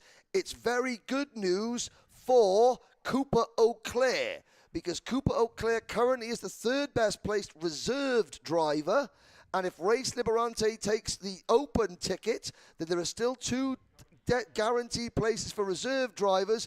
They would go to it would go to Dowler and Auclair. What about Aiden Fox? Aiden Fox is not a reserve driver. He's not. He didn't do all the rounds because he started a finance degree at Purdue University. I mean, so Aiden Fox, you'd expect to be a regular, is not a reserve driver. Wow. So again, who did you say it was? It was Dowler and... It would be Dowler and Cooper Auclair. And now Macy Williams is right there with her as well, so there's a possibility for Macy Williams to scrap her way back. Those are some of the drivers kind of in the window in terms of the reserve ticket. This is a good battle here right now between 2 drivers who cannot get a reserve ticket. Both these drivers, Dalton Haynes and Ryan Norberg, scrapping for what will then be, of course, the open tickets, but they're going to have to get themselves into the right spot because only one. There's Norberg to the inside, over, under, Haynes back to the bottom. As long as Race Liberante takes the win, there's only 1 open spot available at the moment. But now it changed again. With Hodgson taking the lead, Liberante would have to take a reserved spot, and that would knock Cooper Auclair out of contention. Yeah, and right now you saw Ryan Norberg was not very happy with Dalton Haynes going back inside him. I don't think that Haynes really worries about running with Norberg. I think Norberg thinks, hey, listen, let me go out front and we'll pull away. And Haynes is like, listen, I know you got Rivera behind you. The last thing I want to do is be surrounded by RGD purple. And I've got to say, the last thing that Haynes wants to be, he doesn't want to be the meat in an RPG sandwich. Exactly. Here's one thing. We're getting notes from some of our spotters around the racetrack that a potential pushback bumper for Race Liberante. They're obviously trying to scan that. These guys, the cameraman for Kart Chaser, have been tracks around the country all year long. They know what it looks like. We'll try to do what we can in terms of getting a report on that. In fact, let's go to Xander Clemens right now. Xander, do you know anything, any insight on what's going on with Race Liberante? Thanks, Rob. Trying to see what we can get here for you. It definitely is clattering when it comes on by me here, and it looks like at least maybe one side might be down. Motorsports Kart Republic. It's hard to see if there's much of a, but a bumper penalty, that's something he could potentially out. The entire group behind him is faster than he is, and maybe even faster than Oliver Hodgson. Back to you. Okay, thank you. There's another bit of contact right there. You saw that as Norberg had to check up, and he's literally looking at Rivera. Rivera kind of went by, made the move on the inside, then parked it, and Norberg could potentially have a pushback. But the one thing to say about Liberanti and Norberg, it has to be a full pushback. It does. Both sides have to be activated, not just one side. That's one of the key points for this program. A half isn't a 3 or a 5. It has to be the full pushback to get a penalty. Yes, and it's a 10-second penalty. So, Race Liberante, he's got to try and finish at 10.1 seconds in front of the next best placed reserve driver. If it's complicated, that's because they're trying to get the balance between loyalty to the East and West Trophy Series and bringing the big-name drivers in for a one-off. What Race cannot do, though, if it's down, and he cannot fiddle with it, or else it'll be an exclusion. Liberante has just got to get his head down and go. At the moment, Race Liberante is 1.7 seconds behind Oliver Hodgson. The gap is 4 seconds between himself and Griffin Dowler, and it's 5 seconds between himself and driver 321. The second kart on your screen briefly there, Cooper O'Clair. It's going to get complicated. We've got to call the action on the track, Rob, which is Hodgson pulling away to the tune of 1.7 seconds, but he's already got his ticket, so that would move back. We're not going to know who takes the tickets until the very, very end. What we do know, though, is the number 304 of Ernesto Rivero from Mexico City has just moved into P2, and he would take one of the 2 open slots guaranteed. Yeah, Race Liberanti is going backwards in a hurry right now. He just lost a bunch of spots. Rivera, Fox, Norberg, Dalton Haynes, Conteka through as well. Everybody's going through here right now on Race Liberanti. Not sure what's happening. He's back to 7th position right now. Griffin Dowler right behind him, so he's only got not even 2.2 seconds. He's 1.5 seconds behind Griffin Dowler. He would need to be that far forward. If indeed there is a pushback activation for the car of Race Liberanti, he'd need to have that 10-plus second advantage on Griffin Dowler and Cooper O'Clair, and they are really right there with him, only 2 seconds back. And I just saw Griffin Dowler running wide coming out of turn number 2 in the number 306 kart for Ruthless Karting. Just briefly out of the back of the camera shot. This is the best battle on track. It is for second place on the road. It is between the 2 RPG karts of Ernesto Rivera and Ryan Norberg. The Fox & Son entry of Aiden Fox. The Race Lab TB kart entry of Dalton Haynes. And just behind Dalton Haynes, Colombia's Diego Contesha. With Race Liberanti down to 7th, Dowler 8th, Cooper O'Clair 9th. So with Race Liberanti dropping down, the top 2 drivers at the moment with a reserve ticket are still Liberanti and Dowler. But Ramos is up into 8th place. No, it's now River Liberanti and O'Clair who have the 2 tickets. So O'Clair has passed Griffin Dowler. There is Cooper O'Clair on the comp kart chassis, and the second kart, there's the 306 of Griffin Dowler. Behind Dowler is Frankie Mossman, Ian Quinn, and Timothy Pernod. So indeed, watching this thing kind of play out here right now, 6 more minutes to go, plus 2 laps. So less than 8 laps remaining here for the drivers in Senior Max to cap off the 2023 US Trophy Final. 4 tremendous races before the rain came, like the rain essentially coming at the end of the mini Max category. Been super fun to watch. Some great, incredible, exciting racing. And some well-deserved drivers getting their opportunity to go to the Grand Finals in December. The Bahrain or bust push throughout the entire day here. Oliver Hodgson, though, everything really kind of playing into his wheelhouse. Not only has he been good throughout the weekend, the defending race winner of this event, then we get some trying conditions, damp racetrack with slick tires. You can't ask for much more as a British driver who gets to spend some time running in the wet. This is huge for him. It's a 1.7 second lead over Ernesto Rivera last time by, and right behind them a great battle here with Aiden Fox, Dalton Haynes, and Diego Contega. Haynes to the inside on Fox. That'll be for P3 down in turn 4. It'll It'll be for P3, and it'll be for the second and final open ticket available. Hodgson has already got his ticket, so we're looking for the best 2 open drivers and the best 2 reserve drivers, not including Hodgson. This is the battle for the second and final open ticket in the DD2 class. Haynes has it.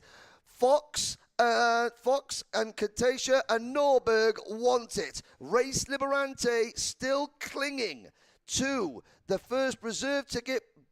Regardless, we don't know if he's got a nose cone penalty, and Cooper Auclair, the second best placed reserve driver in 9th overall. Diego Ramos, 105.061. He is fired up, and he's back up to 7th. Race Liberante has fallen to 9th position, so move Cooper Auclair to the lead shoe in terms of the reserve ticket. Liberante still in that second spot. Then you have to go down to Griffin Dowler, I think, in 13th now. Now, the key is Liberante is now almost 3 seconds ahead of Dowler. Again, if there was a pushback, he would need to be ahead, as we've said before, by 10 seconds. Liberante digging right now, but there has got to be some kind of an issue. He continues to fall through the field. Now this time, Mossman gets by. I believe Ian Quinn by as well. It's going to be down to the time, not so much even where he finishes on the racetrack. As long as Liberante's in front of Dowler, is the second driver on the racetrack with that reserve ticket. If there is a pushback, it's going to come down to the gap, the time gap between he and Griffin Dowler. Yeah, and then then if there is a pushback, the key battle is between Dowler in 13th and Macy Williams in 14th, because whoever would finish in front, if Liberante does have a pushback, that would put Dowler in the second reserve ticket, and Macy Williams would be the third reserve driver. She would just miss out. The gap between Dowler and Macy Williams is 5 seconds at the moment. However, Macy Williams is traveling 0.8 of a second faster per lap than Griffin Dowler. So it's not over yet. Lots of drama, potential controversy here in the US Trophy Finals. One driver not bothered by that is, of course, Oliver Hodgson, who's just cruising away again. I was just going to say Diego Ramos was sideways in turn number 2. He just went purple with a 104.696. He was 0.6 quicker than the leader Hodgson this last time by. He's only a couple of seconds, or rather less than a second behind Conteka and Norberg. There's an opportunity for Ramos to race his way still onto the podium, having been sideways. He's got a big group in front of him. He'll have to fight his way through to potentially get by Haynes, and that could blow things wide open. If he's fast enough to get up to third, then he would be going after the open ticket, he and Rivera. Exactly. At the moment, it's Rivera and Haynes who have the open ticket. Rivera has a 1.5 second advantage over Haynes. Those are the 2 open drivers into the grand finals as things stand. Aiden Fox is just 0.1 of a second. Here's the battle for the second and final open ticket as things stand between Haynes and Aiden Fox. And we're down to probably 4 laps to go, 16 and a half minutes in. Remember, 18 minutes plus 2 laps. This thing's coming to a head here right now. The fight between Dalton Haynes and Aiden Fox for the final open ticket. Again, we don't know whether it's going to be Cooper. Well, with Cooper Auclair's in position right now for sure. Race Liberante has fallen back. He's only a couple of seconds ahead of Griffin Dowler. So if there's a pushback, right now it's Liberante. If there's a pushback, it could be Dowler. But we're watching this fight right now for the final ticket. Hodgson up the road. Rivera actually reeling in Hodgson ever so slightly. Yeah. It's only 0.8 of a second between first and second. Could Rivera win here as a rookie? That would be amazing. But Dalton Haynes in his debut on the TB Kart for Race Lab, trying to go on the podium and trying to go to Bahrain. The track is fully dry. Last time around, Hodgson, Rivera, Haynes, and Fox are, in fact, look at that, green lap times for everybody apart from Rivera. That means all drivers putting in their personal best lap times, and the fastest lap of all, a 104.37 for Frankie Mossman in 9th position. But Rivera is within a second of Hodgson. Hodgson responded on that last lap. Here's the battle. Norberg's got a NASA panel that looks very, very skew-if at the moment. He is holding off the number 337 Kart of Diego Contesha. Ramos right behind him as well. Auclair, Mossman, Quinn, Pernod, Liberante, and Dowler. Ian Quinn up into the top 10 at the moment, but he is an open driver. Timothy Pernod up into 11th. He's also an open driver. It's still between Liberante and Dowler for the final reserved spot. Henry, I believe we're going to get the 2 to go this time by. Time winding down right now at 18 minutes. 18 minutes. So as they're going to come back around, we will have 2 laps to go for Oliver Hodgson. The gap between first and second almost a full second now as Rivera has fallen back a 10th. This is the battle a little further back. That is Norberg and Ramos for 5th and 6th. That does not have any bearing in the podium, no bearing in the open tickets either. It is Rivera in the position to get open ticket number 1. This is the battle here for the second open ticket. It's Dalton Haynes versus Aiden Fox. Haynes has never raced for Team USA before. Fox has been to the grand finals twice. He was a top 10 as a junior back in 2016. Last year in Portimao, Portugal, Aiden Fox for the Fox & Son team in kart number 314 finished in 18th position in the senior Rotax final. So he's a very experienced driver. He's got finals or midterms, I think, in December. He may have to take a remote class or two, but he's got to get past Dalton Haynes. What a result this would be, not only for Haynes, but for the Race Lab team and for the TB Kart chassis itself. White flag, 1 lap to go, Rob Howden. First time ever racing in a Rotax, and on the mojos for Dalton Haynes, and he is potentially going to come away with an open ticket for Team USA. Oliver Hodgson, so impressive. Now it's time to potentially do some defensive racing. Aiden Fox pushing him as much as he possibly can. They'll work their way out of turn number 2 down to 4 again, and again down to the bottom of the racetrack. Fox going to try the big run around the outside, not quite there in turn number 4. They were both half a second a lap faster last time around than Esther Rivera. They're going to run out of time though. Rivera, the top driver in the USA in juniors, has made an absolutely storming senior debut here. He could join Team Mexico. Who is going to be the final member of Team USA? Is it going to be Haynes or Fox? And further back, Auclair, Liberante and Dowler. The gap between Liberante and Dowler, 2 seconds. Let's bring it home, folks. Our last race winner of the day. What a run it's been for the J3 competition Cosmic. He was a winner here last year. The comp kart will come across the line as P1. And the victor here once again, back-to-back jacks for Oliver Hodgson. Ernesto Rivera coming home second. What a run, what a weekend for the rookie. And Dalton Haynes will go to Team USA provisionally. He is your second open ticket winner. The first going to Rivera, the second to Dalton Haynes. What a year for Dalton Haynes. What a debut for Race Lab on that TV. But it was a comp kart going P1 for the British driver, Oliver Hodgson. He wins. Rivera second, Haynes third, Fox fourth, Ramos back to fifth. Cooper Auclair will make the move as the first reserve ticket. And then, Henry, let's discuss this. Race Liberante with the ticket right now. If there's a pushback, it could go to Macy Williams. She got by Griffin Dowler. Macy Williams closed a 5-second deficit to pass Griffin Dowler on the last lap. She finishes 13th on the road. If Race Liberante gets a pushback penalty, it would be Macy Williams. Oh, there's the 3:05 of Ben Gaunt. I didn't realize there was a stunt show going on at the end of the race, but Ben Gaunt finishes down the order. Unofficially, very unofficially, we do know Cooper Auclair is the leading reserved driver. He is going to Bahrain provisionally as a senior Rotax driver. Race Liberante would be going as a DD2 driver if he doesn't have a pushback. If he does have a pushback, that ticket goes to Macy Williams. And unofficially, Ernesto Rivera and Dalton Haynes are the 2 open ticket drivers. Hodgson, 2 wins out of 2, and he has stamped his authority. 10 years ago, he won his only grand final at New Orleans. He goes back 10 years later to Bahrain. What a day it has been. The, of course, pre-finals giving us a lot of excitement, the action, the kind of precursor to what we'd see in the main events. And indeed, what we saw was tremendous. A number of drivers earning their tickets to punch the way to Bahrain. Of course, this final race with rain coming during Micromax, drivers on the dries, couple going to the wets. That call did not work for Chase Jones. You had to go dry. The track did get dry.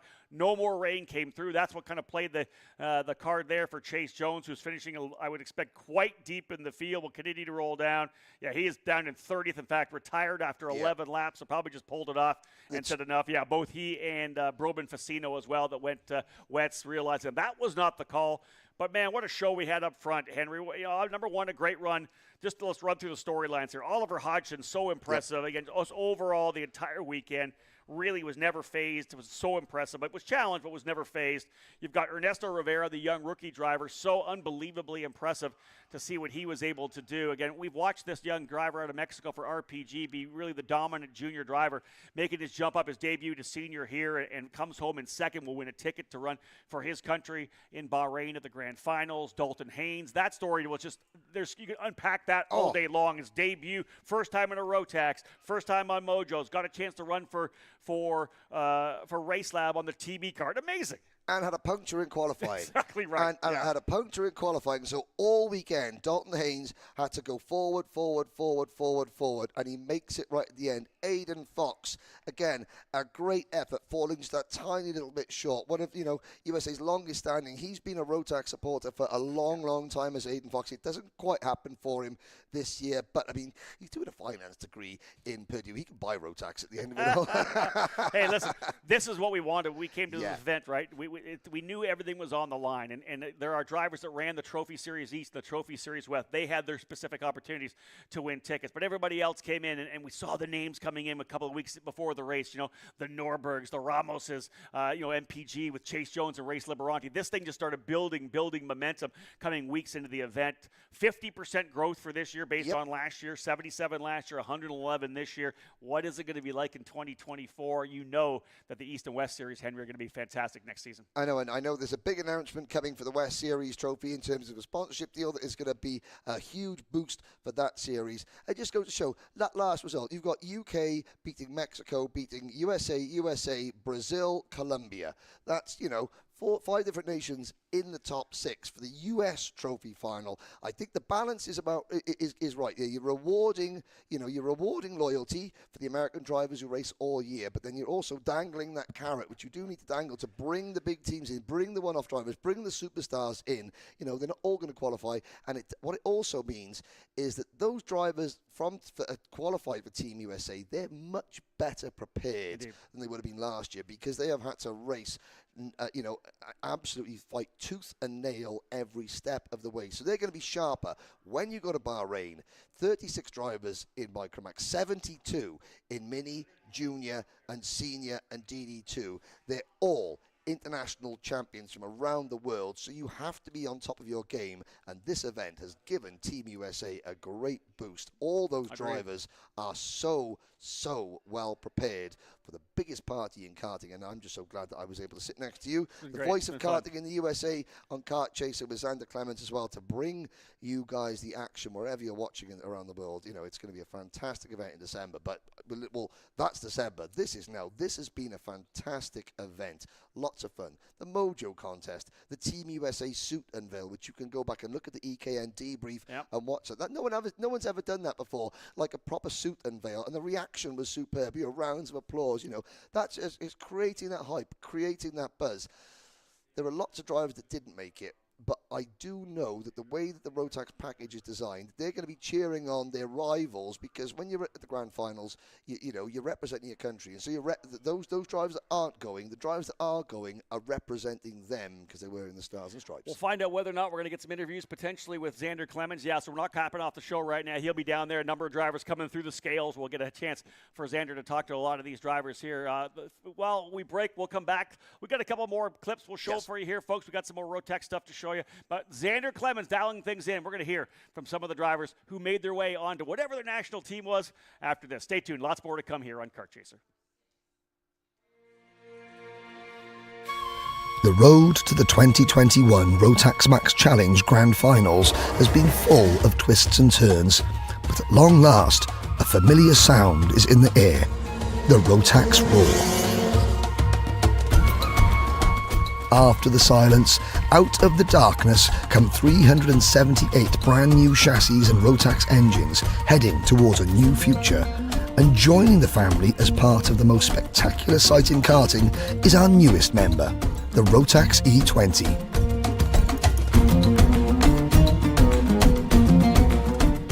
The smiles are hidden, but they are still there, as are the hallmarks of the Grand Finals. parity, fairness, and equality of equipment. Some things never change. Surrounded by this new, intoxicating, mesmerizing kingdom, our hearts begin to beat a little faster. The differences in 2021 are night and day, double the challenge. A new track, one that is beloved by all who tackle it. Scorching desert sun and cool Arabian nights. To be a champion, you must master both. Some will shine brightly, others will fade to black.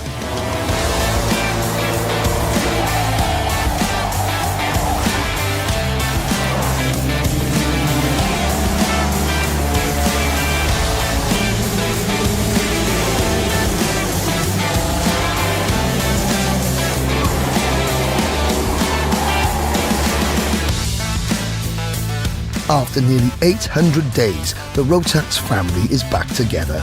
Our international bond resumes. Each driver is connected, but their goal is singular: to beat every other champion and become the best in the world.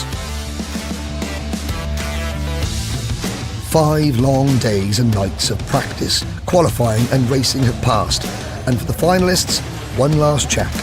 Every nut, bolt and wire fastened, secured and ready for the final test. Who will stand tallest and conquer the Rotax world?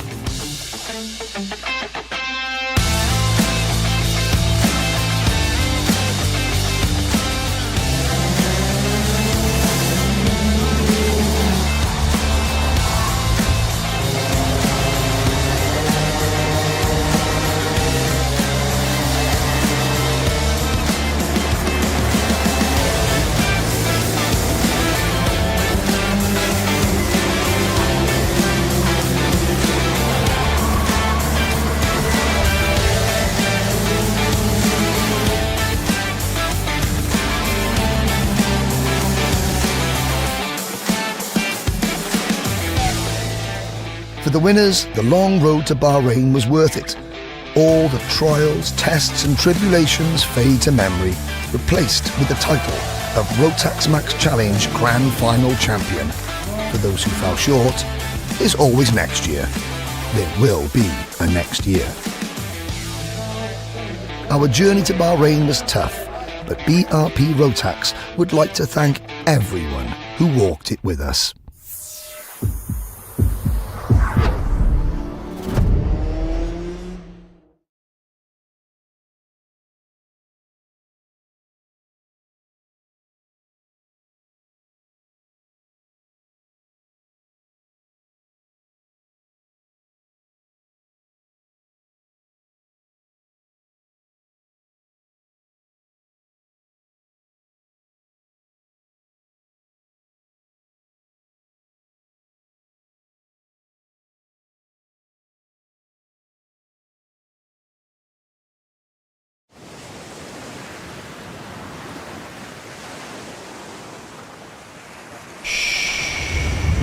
Can you hear it? 1 week where the silence is broken.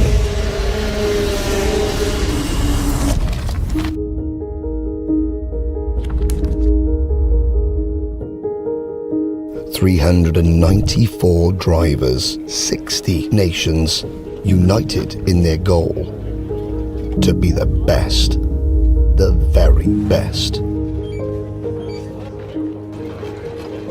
This is the most equal race in the whole world. I will win. There's no opportunity. No one has ever won junior, senior and DD2 before, and that's what we are aiming for this week. 1 week where every second counts.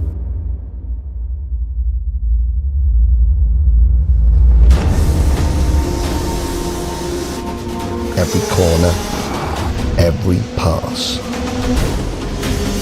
The competition does not get tougher than this, closer than this, more intense than this.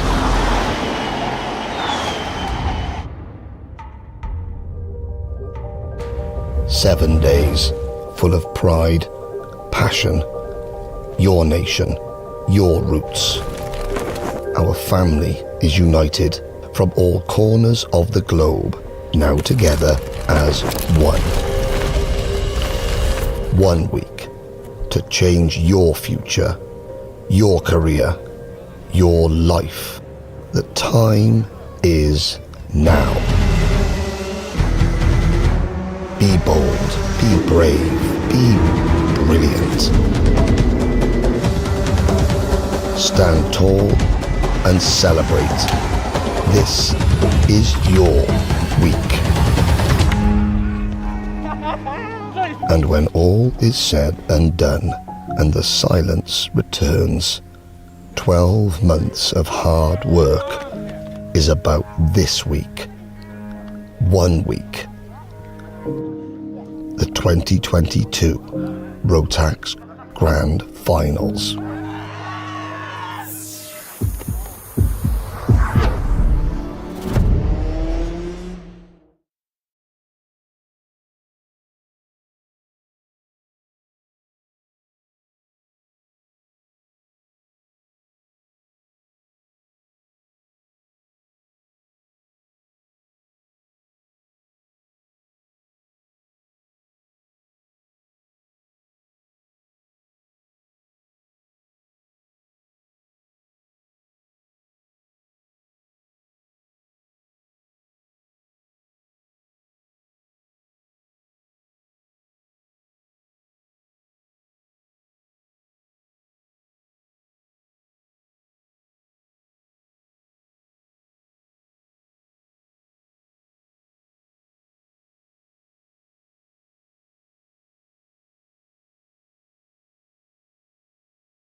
almost ready to dial things up here with some interviews down on the front straightaway. What a day's action this has been for this year's U.S. Trophy Final. We're not surprised at all with the absolute level of excitement in these races. Of course, we were here last year for the inaugural event, and it was just tremendous racing.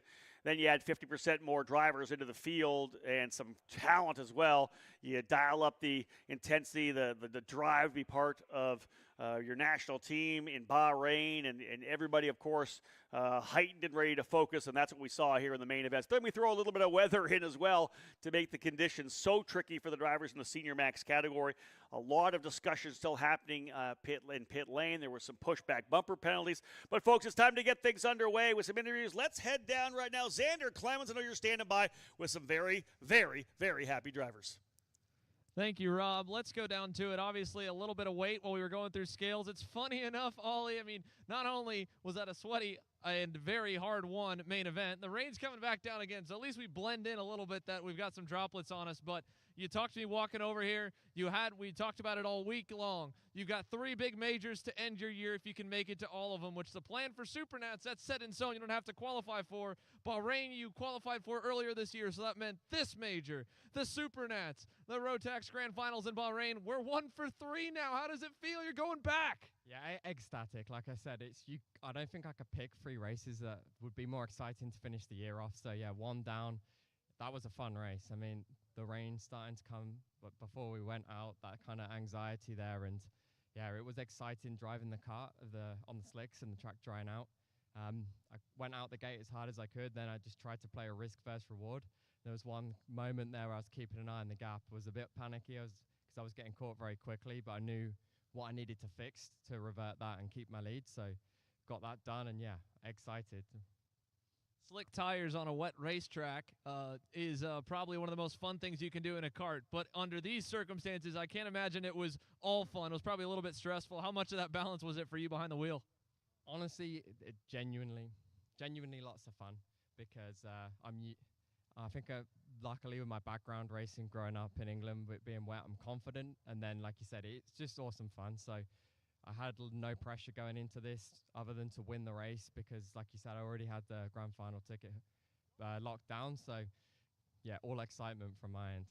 All fun stuff from Oliver Hodgson. We'll take one moment, and then we'll bring Ernesto Rivera on in here into the box. So congratulations, Ollie. We'll set it to the booth here momentarily, and then we'll come back with our 2nd and 3rd place finishers. Thank you so much, Xander. And indeed, just a little issue here with technically with our cameras. We'll get that figured out here in a couple seconds. Again, more guys coming down for more interviews. I think I spy Ernesto Rivera potentially there as well. We've got a number of drivers that we're going to talk to before it's all said and done here because, indeed, this was an incredible race. The battling, some of the storylines we've saw. You know, Henry and I talking a lot about some of the great storylines that we have as well. Again, dialing things in down back on the front straightaway. Rain coming back a little bit, as you heard Xander talk about, the fact that it's a little bit damp down there. I believe we're ready to get things back underway with Xander. Not quite yet. We're going to get things rolling here momentarily. There's Xander right there with Ernesto Rivera. We're having trouble with one of our cameras. We're going to come back to Xander. You're standing by with a very young, impressive senior rookie. Thanks, Rob. Yeah, couldn't turn the lights out too early, but we accidentally got a bit ahead of it. But we had to bring them back on for you, Ernesto. What a weekend. You were tracking down one of the world's best drivers, especially in wet conditions there at the end of that race. Almost got to him, so close. But at the end of your Senior Max national debut, your senior anything debut, you've got a ticket to Bahrain, so your go-kart career is going to extend a little bit past the Supernats in November. But how does it feel to be P2 and to have that kind of a run? Yeah, this race was crazy. In the end, it was like driving on ice. No grip. Each driver had to figure out the line. And yeah, we fell short a little bit in the end. I think I pushed too hard on the middle of the race, but still happy with the 2nd place. Yeah, probably couldn't have been much crazier for a senior debut than to have this, huh? Yeah. I was a little bit nervous going into the race, but I drove really well. You definitely did, Ernesto. Congratulations, our vice champion here at the Rotax Max Trophy Final, and potentially a ticket to Bahrain. It'll be hard to not get it there as it all kind of cycles up. We know Ollie's already got one, so you're the first one without, and you're the next one across the line. Congratulations. Thank you. Let's take him on out. Let's bring on in Dalton Haynes. And this one, actually, Dalton has worked a camera with us quite a bit before, was actually working it for our other guys, but we're going to have myself get behind the camera, bring you a little bit closer because we got to see that face here. We got to see the TB branding and the Race Lab karting team. So, Dalton, debut weekend, did you expect to be this quick out of the gate? Obviously, every driver goes into a race expecting you have to win or run up front, but third on a debut on a new go-kart, a new team, and an engine package you've never raced before. How does it feel? Yeah, I mean, it feels great. Chris Black Engines gave me a really good engine provided. So, I mean, as soon as I learned how to drive it, the thing was a rocket ship, you know, and Craig at TB Kart and Willie Fisher and Ty Fisher really helped me to get here. They called me up. They said, hey, we want you to race Rotax, Coach Ty, and have a fun weekend, you know, and we'll see if the results come. Obviously, like you said, I mean, you go into a weekend thinking, in my opinion, I just wait till the first session of practice, you know, and then just get out there and go from there. I didn't think I'd be this fast, and, yeah, I'm really happy about it. Yeah, and you go on here third in this one. I mean, this has been just a banner year on the majors to end the summer stretch. Miami Grand Nationals champion, top fives at the SCUSA Summer Nats, and then here to go P3. What does the rest of 2023 look for you? And I'm sure things are looking pretty exciting for next season, too. Yeah, so I don't want to say too much, but definitely USPGS and Super Nats, and we'll look forward to the future. But as of now, for this race, we're just happy to be here, you know. I mean, I don't know how far I'm going to go in karting. I want to do some car stuff as well, but I absolutely love karting, you know. I mean, I love hanging out with you guys, and I want to come back, and just want to thank Pride Apparel and all my sponsors, my brother Roman Haynes, Nico with Race Labs. Race Labs helped me so much this weekend, and like I said, Chris Black, and yeah, I'm happy to be here. And while it wasn't a win, it's a podium, and it's Rotax Grand Finals tickets. If you go back to yourself a week before the Miami Grand Nationals and you were to tell yourself everything that's happened since then, would you believe it at all?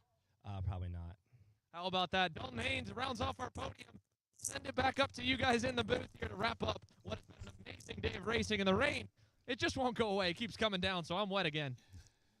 Well, you know, that rain, I think, would have played a little more for Chase Jones. I think he wanted that rain to come now. It did not come, and that meant that we had a dry track, and it was a thrilling final because of it. Oliver Hodgson, of course, said straight up that he, as a British driver, gets a chance to spend a lot of time in the wet, so he was comfortable rolling out there in those slick tires. And then Dalton Haynes putting on a show, Ernesto Rivera, everybody. And indeed, I think the way things are kind of shaken down right now, Cooper O'Clair, we believe, with one of the tickets, and Macy Williams, I think, is the other reserve ticket, because I believe there was a pushback bumper for Race Liberante. Yeah, the controversial run and run. You know, obviously, what you see on track isn't what always is the result. The stakes are very high, so people push the envelope, drivers take risks, and that is why we have team officials. It's why we have cameras. It's why we have so many strict rules and regulations to adhere to, because, again, this is, say it before, say it again, it's the biggest party in world karting. It's something that I know you have been part of in the past, Rob, and hopefully we'll see you in Bahrain this year. I've been very fortunate that this will be my 10th Grand Finals commentating for BRP Rotax, and all I can say to the drivers that have qualified, congratulations. Wear your national race suit, whether it's Mexico, whether it's Canada, whether it's UK, or whether it's the team, the Stars and Stripes of Team USA. Wear your colors with pride. You never know when you're ever going to get an opportunity to represent your country again. It's the fairest competition in karting. You turn up with no equipment. You get given a go-kart, an engine, tools, a workstation, together. All the drivers from Team USA, whether they have qualified with RPG, through with Fox and Son, with Ruthless Karting, that matters not now. You work together, side by side, in the biggest tent in world karting. All 400 drivers together, nation by nation, in that tent, working as one. You're against the very best. Over 60 nations from all corners of the globe are represented. And you know that you have to beat the best of the best on equal equipment. May the best man or woman win. It's as simple as that. And then we had to get it done here. We didn't know who was going to make the teams, and the tickets were still up for grabs. These were essentially the last tickets available globally to be able to go to Bahrain. It's Bahrain or bust, as we had said, and so many drivers coming through with what they need. Henry, thank you so much again for being here. Pleasure always to have you here in the U.S. as part of our program. You were with me here last year. It's a pleasure to be able to work with you. Big thank you, of course, to everybody here from Newcastle Motorsports Park. As a Dismore family always rolls out the red carpet, whether we're in the Racers Grill or whatever it may be around the racetrack. They take care of this place. and it really is one of the crown jewels of karting in North America. Also, we're obviously very happy to be here, myself happy to be here and be part of the action with everybody from J3 Competition. I know you would echo myself there with Justin Stefani, both John and Jim Giacomelli. Great people, and have cared about the sport. They've been in the sport for many years. They were racers before they started their businesses. This is the trio, the guys that are making it happen here for Rotax. Yeah, and they've had a couple of years of small grids, small entries where you have to take your medicine, where you put on the effort, you go the extra mile, even though you haven't got a full grid of drivers. Now they're starting to see that bear fruit. Only good things coming. Thanks to Mojo Tires, thanks to XPS, thanks to XGel Motorsport, especially J3 Competition, to Race Rotax. You know, we're going to see you in Bahrain, and it's going to be an absolute cracker. First week of December. And that's the great thing. We talk about the facts that some of the big races are done here. We're not quite done for racing. If you're obviously a North American fan, your Team USA, your Team Canada, whatever team you are, you get to follow along. Of course, Henry's going to be there. All the coverage they'll have on that event from Bahrain. Make sure to tune in, get on social media, cheer on the Team USA, because they're going to have a bunch of tremendous drivers there this year. Again, big thank you to everybody from Kart Chaser as well as Xander Clemens and his entire crew. All the guys that are out on the track throughout the entire weekend, taking fantastic coverage, and again, taking things to the next level, getting everybody an opportunity, if you're not here, to be able to up close and personal to all the racing. A big thank you to everybody from J3 Competition, Newcastle Motorsports Park, and of course, my colleague here, Henry Baudet. It has been tremendous to be part of this US Trophy Final once again, hoping to do it again in 2024. 50% growth from last year to this year. It's going to be even bigger in 2024. We hope to see you here at Newcastle Motorsports Park. Thank you for tuning in, folks. On behalf of everyone involved in the broadcast, my name's Rob Howden. Bye for now. Ciao dall'Italia! Ciao. Hola from Colombia. Hello from the Netherlands. Okay, just say hello, welcome to the Rotax Grand Finals. At the same time.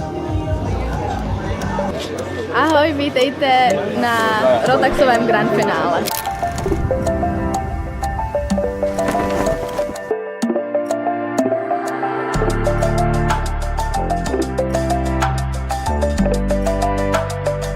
First time for both of us. 22 out of 23. So I missed the first one, 1999, but yeah, been to every other one.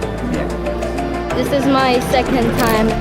Marhaba, welcome to the Rotax Grand Finals. Last time when I was in Bahrain, I started last, but I climbed to 8th position at the end. 2001, I won the Masters in Malaysia. Making it to the final in 2021, yeah, that was really good. Hola y bienvenidos al Grand Final. Welcome to the Rotax Max Grand Final. 欢迎来到 Rotax Grand Final. My expectations basically are to, I think, progress. World champion, obviously. There's only one answer. Pride and respect and excitement. I think I'm like one of the first drivers qualified from Saudi to the Grand Finals. Obviously there are champions from all the countries and the cars are the same, the engine, so it's very close together and it's very competitive, and that just makes it so special. It's going to be a fun experience. We can't wait for the week ahead. Go Chinese Taipei! Viva Belgium! Go South Africa! Thank you. In Hungarian, say hello and welcome to the Grand Finals in Hungarian. Köszönöm szépen, hogy itt lehetek a Grand Finalen. Thank you. Forza Jane White. Yes.